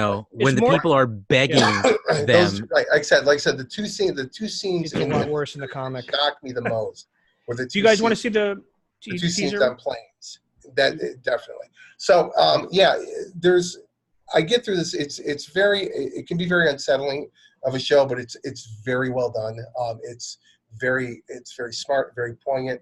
I love the boys themselves. They're the best anti-heroes out there. I love those guys, and they're great. Except for Huey, he's an actual hero. Right, exactly. Wee Huey, yep. Well, I love him. Huey's great, but it's funny though. It's like when you think about it, he was really all about the revenge in this. So he kind of really is an anti-hero in the strictest sense of the description. All right, I'm going to show and then stop it after because it's a thing. But it's a short teaser trailer. They just released it I think it was today.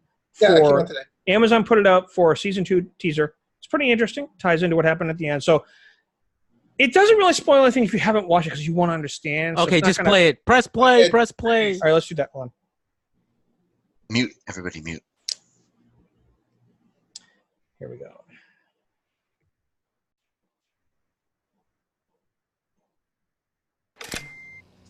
Jesus Christ, our Lord and Savior. Excellent.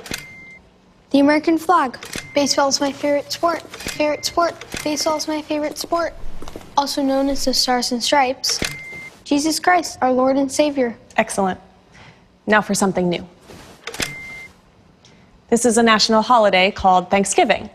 On the 4th Thursday of every November, families feast and think about what they're thankful for. Which one's the daddy? Do I have a daddy? Of course you do. Dr. Vogelbaum, silly. So does that mean you're my mommy?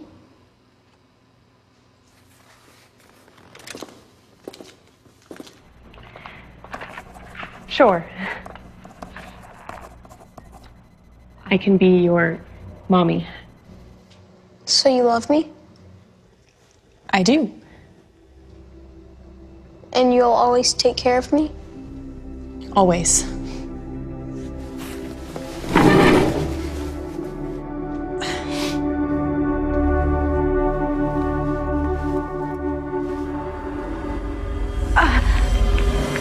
I can't breathe.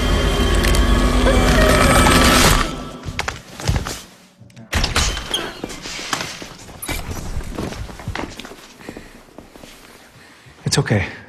We'll take care of her. Just like the others.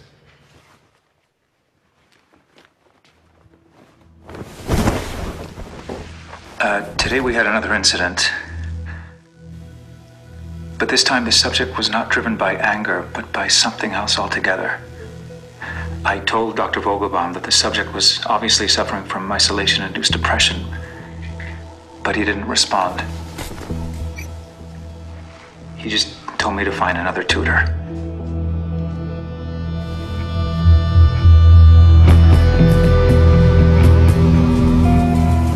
Mommy didn't tell you. Well,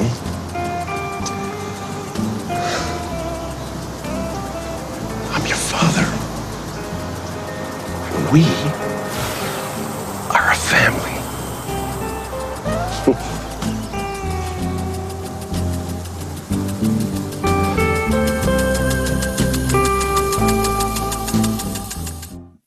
Hey, everybody. So, yeah. I mean, like, what the fuck? It's coming soon? I mean, Well, actually, I saw a behind-the-scenes thing. They're in the middle of... They finished episode 1 of the new season, and that's it. They're still working. Okay, so they're killing me. Just the thing I noticed at the end of that, the guy who's on the ground. I don't know the circumstance of any of that, but just the way that guy looks at the superhero, it's like he almost looks like a dude like an actor going, God, they haven't paid me enough for this. The woman is his wife. He thought was dead. Don't tell. Don't. Oh yeah, I won't say anything. Jeez, oh God, Right. Christ. Yep. Sorry. I should have put. See, I want to get a graphic thing that says spoilers. Pops up if I talk spoilers. But anyways, yeah. So. Sat you. But that teaser, obviously, the kid with the first part was Homelander himself, and then it's reflecting on because it's not the same actor. Yeah. That's a pretty good fucking teaser trailer. It's probably the best teaser trailer I've ever seen, because that really, it's almost like that was a scene that was cut out of the show, of the series. I mean, that was really something else right there. Yeah, that was a powerful teaser. You're right, and you also see. Well, I don't want to get into spoilers, but it gets into the mommy issues he had with Elizabeth Shue. So, well, I mean, yeah, we know about that. Oh, Sean, you don't know this because you weren't on the show last week. Just so you know, they gender flipped the character that Elizabeth Shue played. In the comics, she was a man, and they didn't have that kind of relationship. They took a lot of liberties and made enough. I figured they would. So I'm glad they did. Yeah, but yeah, I mean, I think it's stronger. It's a stronger backstory. I mean, for Homelander that way. Take liberties, so there you go. Yes, I would say my biggest complaint for the first season is that I thought there was some inconsistencies, but I got past them. Like, I couldn't figure the Chinese killing machine. What's her name? Oh, something female. The female, just the female. No, it's something more than that. It's the female. Oh no, I think you're right. Yeah. Okay, wait a minute. Very incel of them. The female. Oh, it is the female. You're right. Yep. Well, anyway, I like. Wait. Just the image of the Chinese killing machine. What? Actually, I think she's Japanese. I thought she was Chinese. No, I think she's Japanese. I thought it was established she was Chinese. Okay, well, okay. So the point being here is our Asian killing machine. Yeah. There you go. what I did not understand is that, and this isn't really spoiling anything. When she had the opportunity, okay, well, we spoiled it last week. It's been out for a long time. Go ahead. Okay, when she had the opportunity she killed everything else in sight. Everything else that was a threat to her in sight. Why didn't she kill A-Train when she had the opportunity to? I don't understand that. I did not understand. That made no sense to me whatsoever. Plot device. Well, okay, because of plot. Okay, because plot. Yeah, exactly. That's fine. Maybe I'll accept that. Is selective about when she wants to kill. I don't know. My biggest complaint about the series, and it's a minor one, but it's something I noticed. I'm not sure. Whoa, Alexa got fresh with me right there. Okay. That's funny. My biggest complaint about the series is that there wasn't enough. I didn't think there was enough cowbell. There wasn't enough cowbell. Enough cowbell, yeah. There wasn't enough comic relief, actually. The comic relief, when it was there, was fucking amazing. It just needed more because it's a really tense show. Well, the comic never had it either, so. The what? The comic didn't. Yeah, I think it had a lot of. I think I had the dolphin was lot comic. of. That's oh the yeah, best. yeah. That. Oh my God, that whole scene. Wow. Yep. And it's like I didn't know whether to laugh or cry because the conversation he was having with the dolphin before it happened was just so amazing, and then splat. No, not just splat. It was through the crash, fly, splat, crush. Right, and then but it's the dolphin's flying through the windshield. He's looking back at him as he's doing it. As he's flying through, he's staring at each other. Oh yeah, that was brilliant. But it's like, go ahead. Yeah, like I said, I guess I wish there'd been a little bit more of that. Oh, see, I think the humor is almost ever present in this show. It's just really dark. Right, it's dark humor, but it's there almost all the time. Yeah, in a lot of ways. I especially like how they did a really excellent job of for our heroes who are really the villains. See, now your mic's perfect because if you're that far back and we can still hear you, everything's great. Okay. So our heroes who are really the villains of the show, they're not black and white. They're incredibly complex, and I was very surprised of all the characters, how they really developed the Deep over this, his own insecurities. And that's interesting that you said that. Go ahead. And when he really was kind of minor, he was on the periphery of the whole first season for the most part. And they really did a good job of developing him. It's clear we're going to find more about Homelander. And it's like I knew something. I figured out pretty quickly that the lack of, is it Black Noir? Is that our Batman analog there? Black Noir is, I'm not going to spoil, I swear, but Black Noir is the key to this entire series. Well, that's what I okay, figured. Except that was a spoiler. But not really. Yeah, it is, actually. They can change it, though. Remember, they've changed so much already. I could be wrong. Well, they may not go with what people read in the comic. The lack of any development of him whatsoever. That's a kind of almost a trope that you don't develop this character. You keep it so much in the down low that eventually he becomes the Arya Stark at the end, the last one you would expect. I think they could change it because they know a lot of people are going to wiki this stuff, and I've already noticed so many changes liberties they took. I have this weird feeling they're going to invert our expectations. I don't know. I mean, I doubt that because I doubt it too. Because otherwise they wouldn't have done what they haven't done with him already. I mean, all these adaptations. Yeah, knowing what I know, I think you're right. But think about this: all these adaptations of with everything from Game of Thrones to this, to every other book or comic book series, Walking Dead that's adapted for television.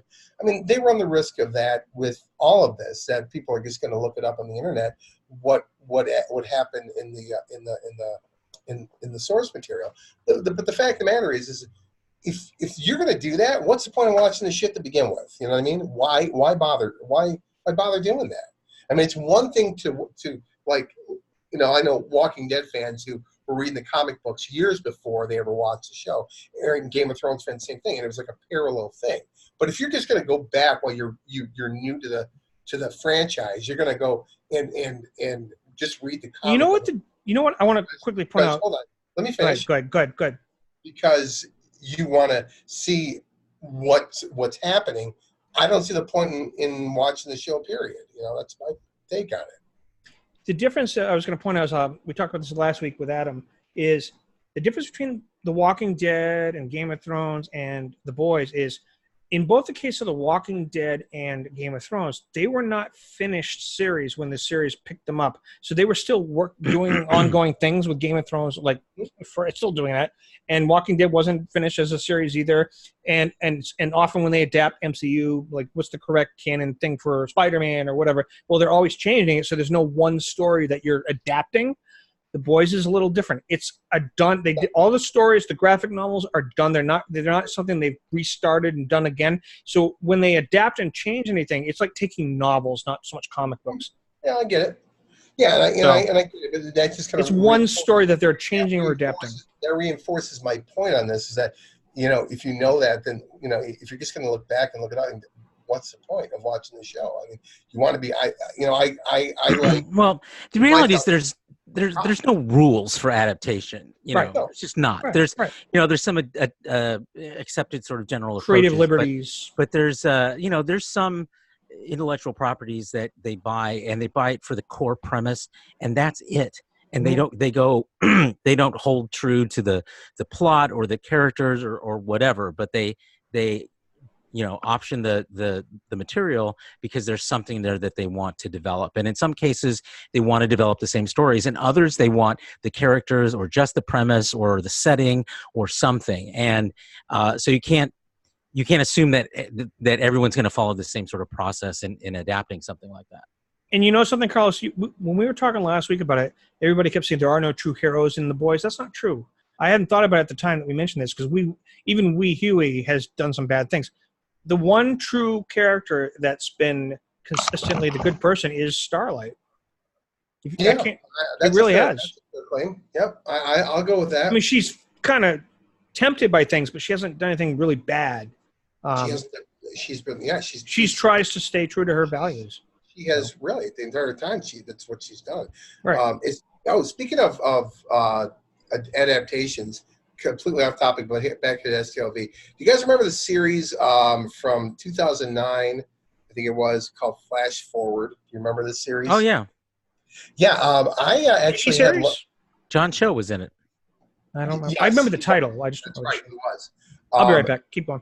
So at STLV, I actually had lunch with him, the author of the novel, Robert Sawyer. He wrote for. I just found out there. He wrote for Star Trek Continues. So that was. You also drank at the bar with Anson Mount at STLV too. No, I did not. I didn't. I didn't. I was at his table. Anson was an odd character because it's what he was very quiet and very reserved, and it's not that he was odd. What he was terrified, and it was clear that he was terrified. He had no idea what he was walking into when he agreed to be on those episodes of Discovery. What the phenomenon was. Now, having said that, though, I think it's important to point out that I think one of the best panels at STLV was him and Jason Isaacs together. Without question, it was the best one. The two captains of Discovery, and they barely needed the moderator in that, because they spoke to each other like peers and with really interesting points of view and anecdotes and everything. And it was a fun hour to just watch the two of them talking to each other. They were so comfortable with one another, with the material. Yeah, and what I noticed too is that Jason Isaacs is such an old pro, not just for Star Trek, but of course his background with Harry Potter. He's such an old pro with fandoms and conventions that when Anson was on stage by himself, he was fine. He had some good anecdotes, some good stories. He answered the questions accordingly. But when him and Jason Isaacs got on there, Jason drove that entire conversation. He was great. He allowed Anson Mount to open up way more, I felt. And that, because Jason Isaacs he's just an old pro at this. He just knows how to deal with all this. And I agree with you. That was the most fun. Now listen here. Lorca don't appreciate you calling his ass old. He will come and beat your ass. Oh well, you missed what happened. He's dead though. But Spoiler. I actually almost ran over Jason Isaacs on Valley View, he was crossing the street over to the Jesus Christ! How many connections? You are a have, one-man Sean? wrecking ball, I am a Sean. one-man wrecking ball. Yeah, Miley Cyrus doesn't get nothing on you. I mean, I even Yoda's holding his biscuit. And he's thinking, "I want to get rid of it." Sean is literally a one-man version of that movie Crash. Yeah, pretty much. And but here's the thing: it's like it wasn't my fault. I had the green, and that motherfucker was just jumping in the middle of the road. He don't give a shit. He says, "I'm Lorca. I'm going to do what the fuck I want." Okay? Andrew Blake Schmidt says, "To be fair, Sean almost killed Jason Isaacs later that day." So. That's correct. Yeah, and when I spoke, because he was in the van with me, when I spoke to when I was getting Anson Mount's autograph, Jason Isaacs came over next to me. I told him about that. He goes, "Well, hey, but you didn't, did you?" He truly is Mirror Lorca. He's great. I love him. He's method. He's method. So much fun. But here's the thing about Anson Mount. It's like, and I wasn't criticizing. He's never experienced anything like this. I talked to guys when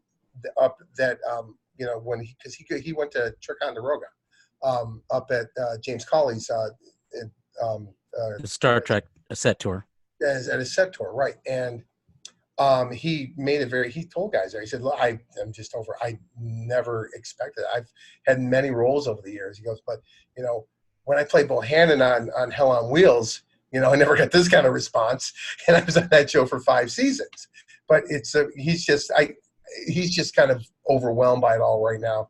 And, he was very friendly, nice guy, but he just very quiet. And it's like, it was clear, like I said, he didn't know what to expect. Oh, another thing, too. It's like what Robert Picardo says when he talks about the difference of being the doctor or one of the dudes in China Beach and then being the doctor on Star Trek. Right. Like, holy crap. Yeah, I can't imagine the China Beach fan following is nearly as big as the Trek one. No, it's the same thing. And that was a good show, too, by the way.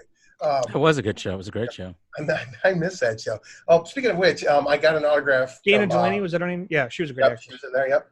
Of course, I got an autograph from Mary Wiseman. And Carlos, you want to tell a story how I got this autograph? Oh, yeah. Yeah, it was pretty funny. So it starts off, Sean was drunk. There was no. It was middle of the day. It was middle of the day. Yeah, with my kids. So you've only had 4 beers at that point. Okay. No, he was with his kids. With my kids. I don't forget all my kids. So we spent the day with the kids whom, P.S., I love those kids. And there's something about Harrison that just, people want to give Harrison stuff. So true. we're in the final panel of the day, at least for me it was, which was that the Discovery panel? No, that was the Shaniqua Martin Green panel. And so it broke up and we were all saying goodbye and stuff because some of us were leaving. And this man comes up to Harrison and hands him this coupon. And he says, "I'm not going to be able to make it, so why don't you go?" And we look at it, and it's a little coupon. It says it's for Mary Wiseman's autograph. And I'm like, "Sean, you have to have her sign a biscuit." And so he went, and Harrison, of course, was like, "I don't even know who Mary Wiseman is." Right, he has no idea, no clue. Right. But he was properly compensated, as I understand. Yeah. You remember those 4 itty bitties that Star Trek crew, the original series itty bitties I showed you earlier? Yeah. That's what he was compensated with. So so Harrison's happy, and we got a biscuit autograph from Mary Wiseman saying, "All hail the mighty biscuit." Yep. The mighty biscuit. Yoda's holding on to my biscuit for now. Thank you, Captain Killy. All right. Well, this has been a very interesting show. I like sharing clips. I was hoping we were going to talk Elseworlds. Sean, do you want to give your quick impression of Elseworlds since we're going to be? I had fun with it. I had fun with it, and wait! Before you say anything, so people that don't know. Sean is one of the only people that hasn't seen the Elseworlds crossover for CW since Crisis is big and coming out soon.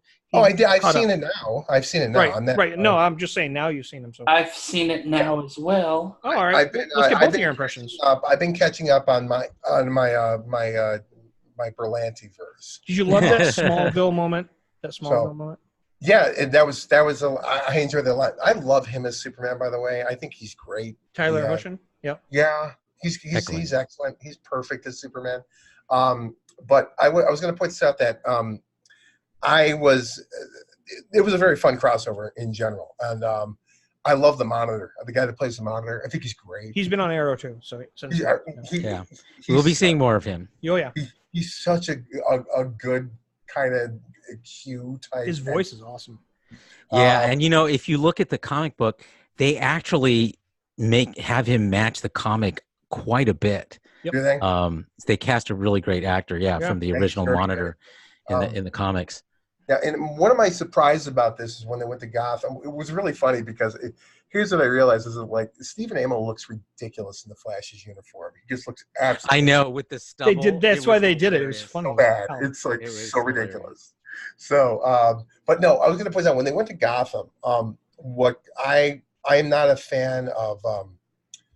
What's her name? Ruby Rose.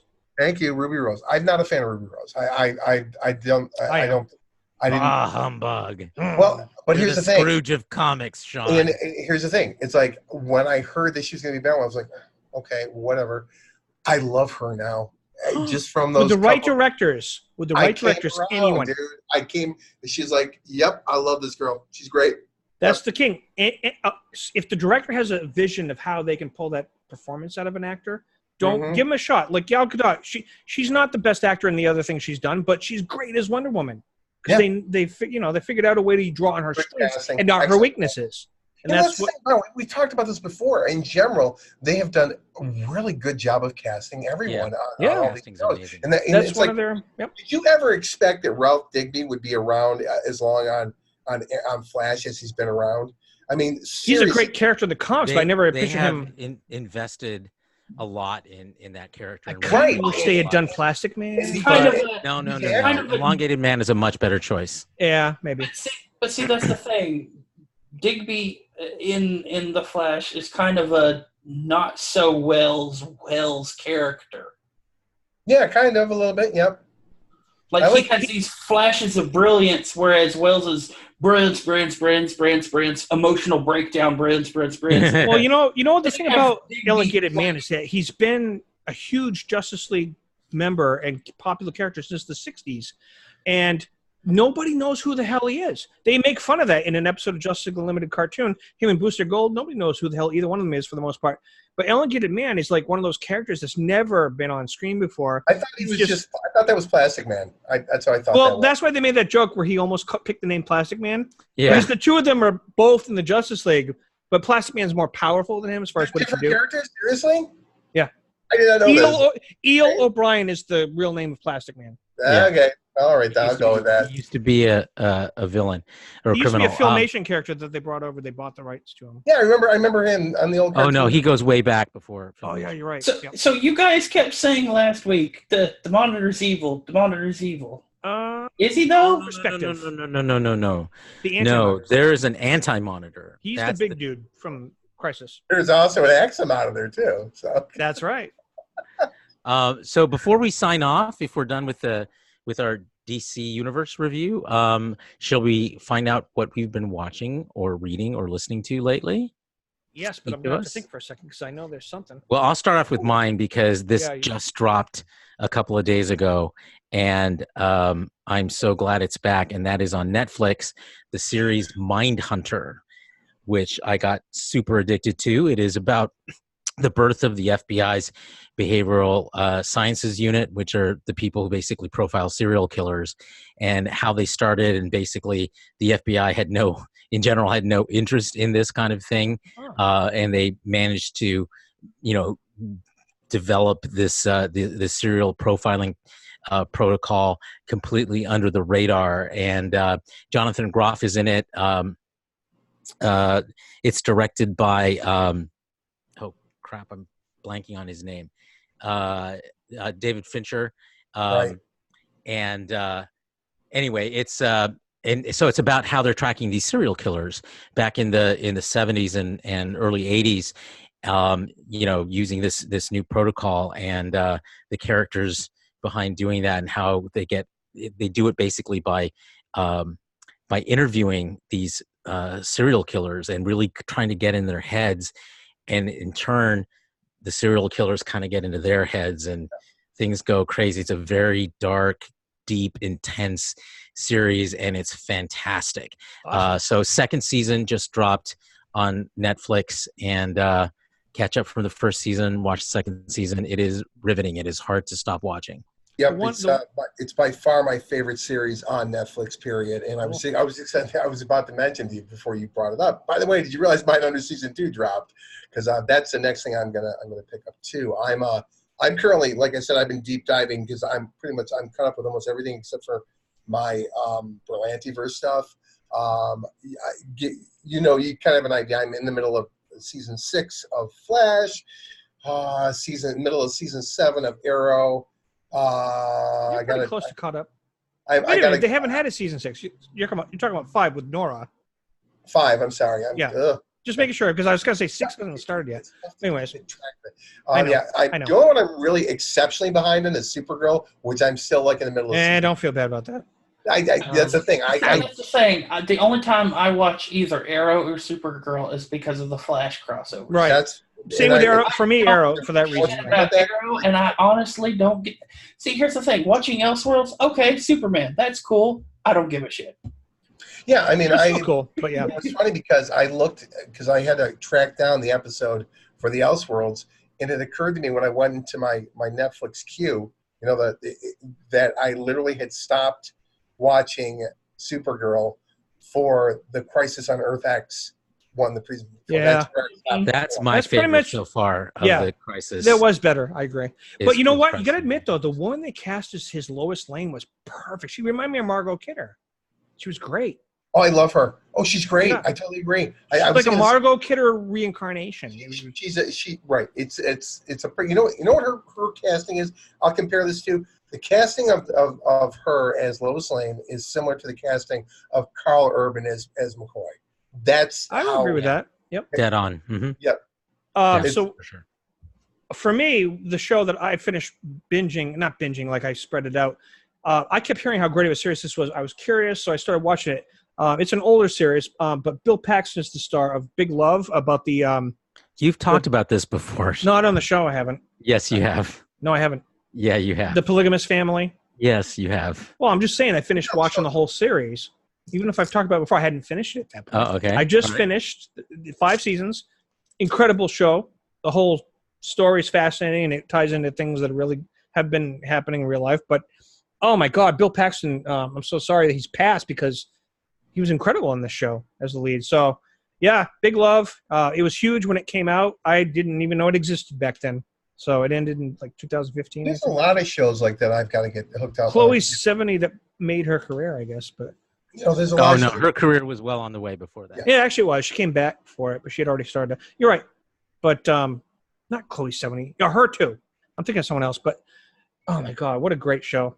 So I actually want to go back. One show I really want to go back and watch on HBO that I've never seen is The Leftovers. That's one I really. Oh yeah, you need to see that.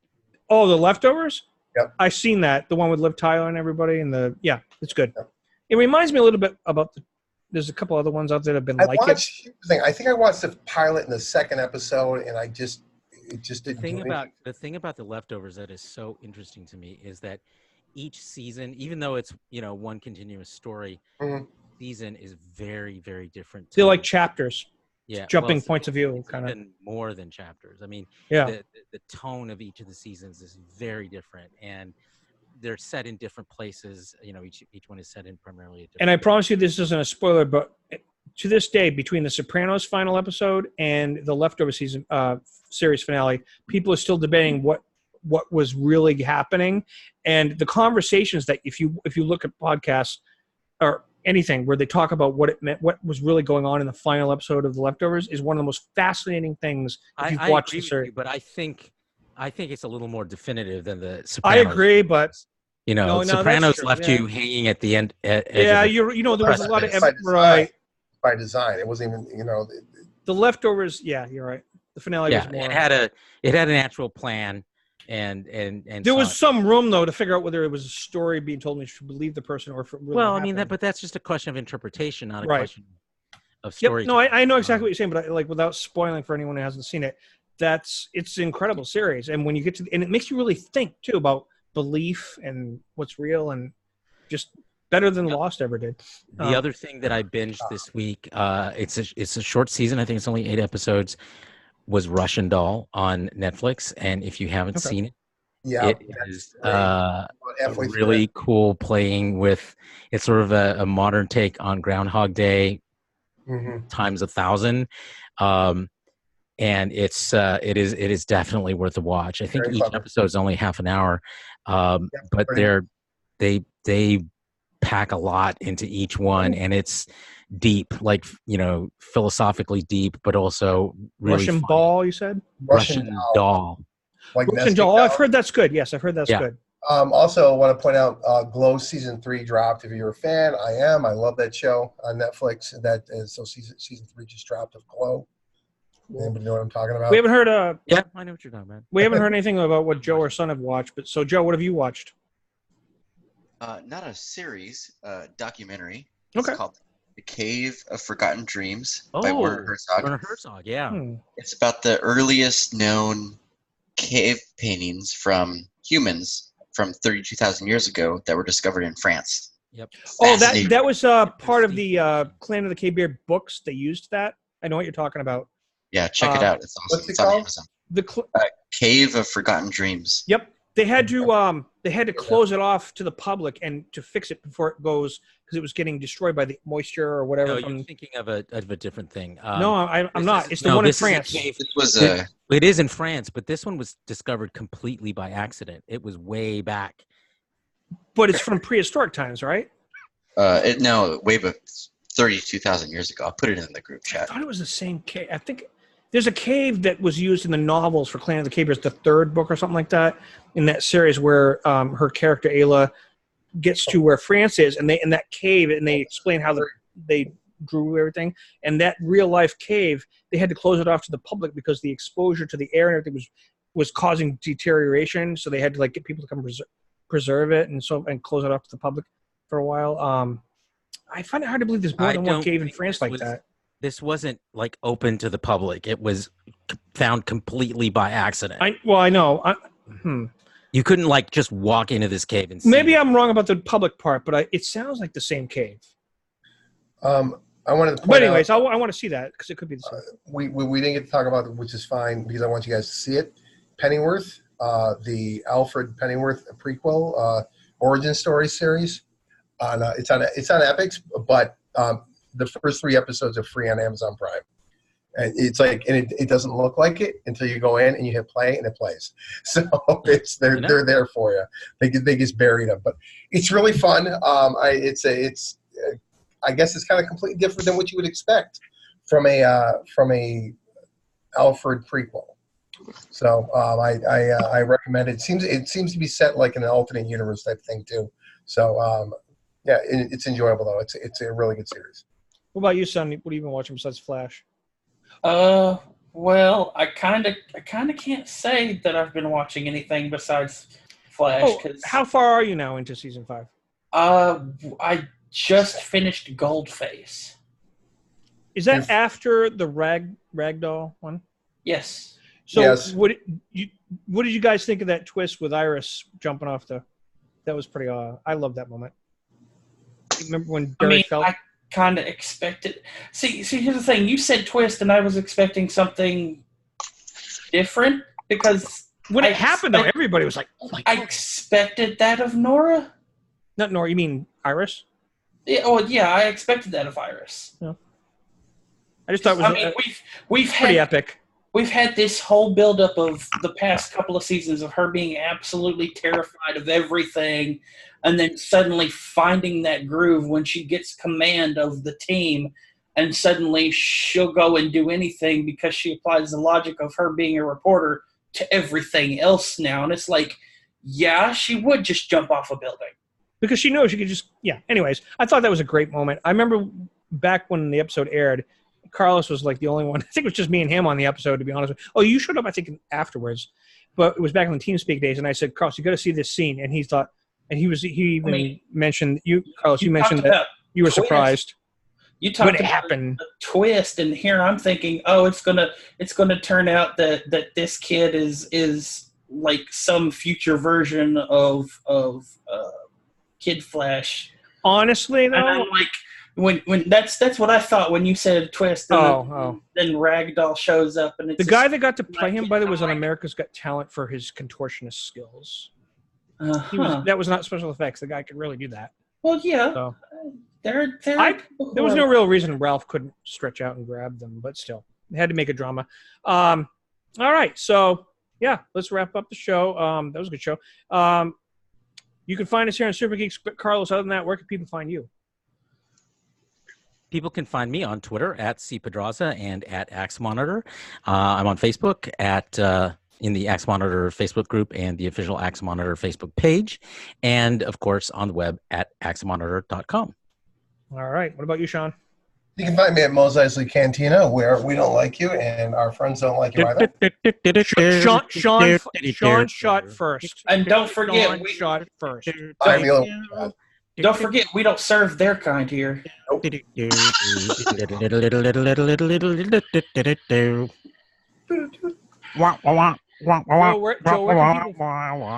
can people find Joe?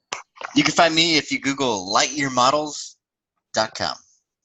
Oh, I'm also in the Axe Monitor Facebook group. And I thought we could find you at catcozies.com. You could also find me at the, watch this, hold on. We actually heard it zap that time. Yeah. I joined the group. I joined a group called Floofy Borkers. I don't know if anybody saw that. Yes, you made a big deal on the page about it. Here, let me show you. This is the kind of thing you can expect from Floofy Borkers right there. How you like that? Flip it inside. Christ. Wait, is that dog butt? That's cool. It's Pomeranian butt right there, baby. That's illegal in Nevada. It's a pom-pom's bum-bum.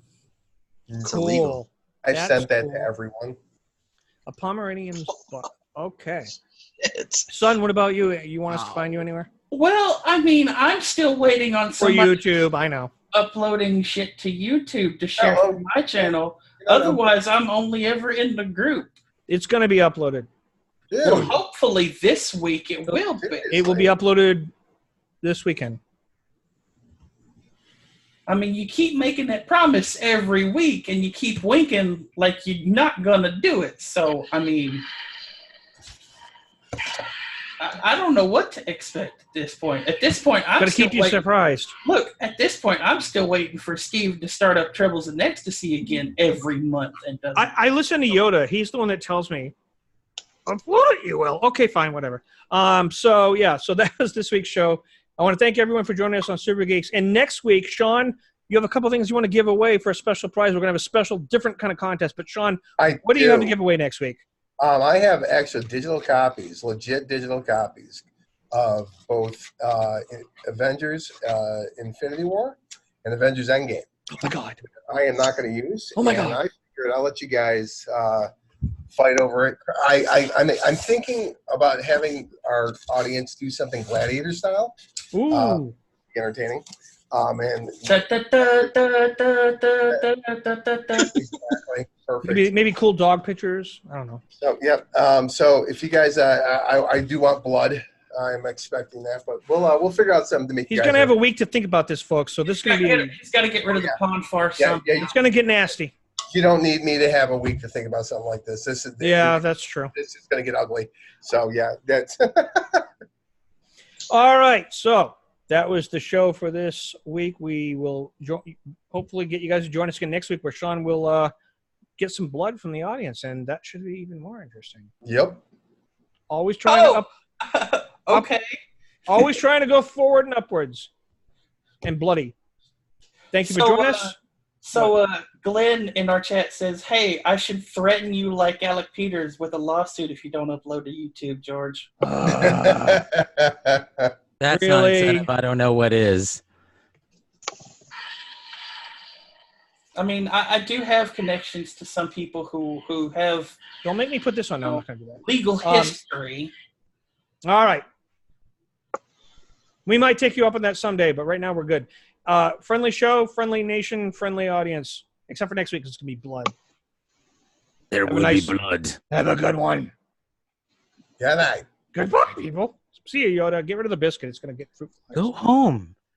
Go home. What are you still doing? All right.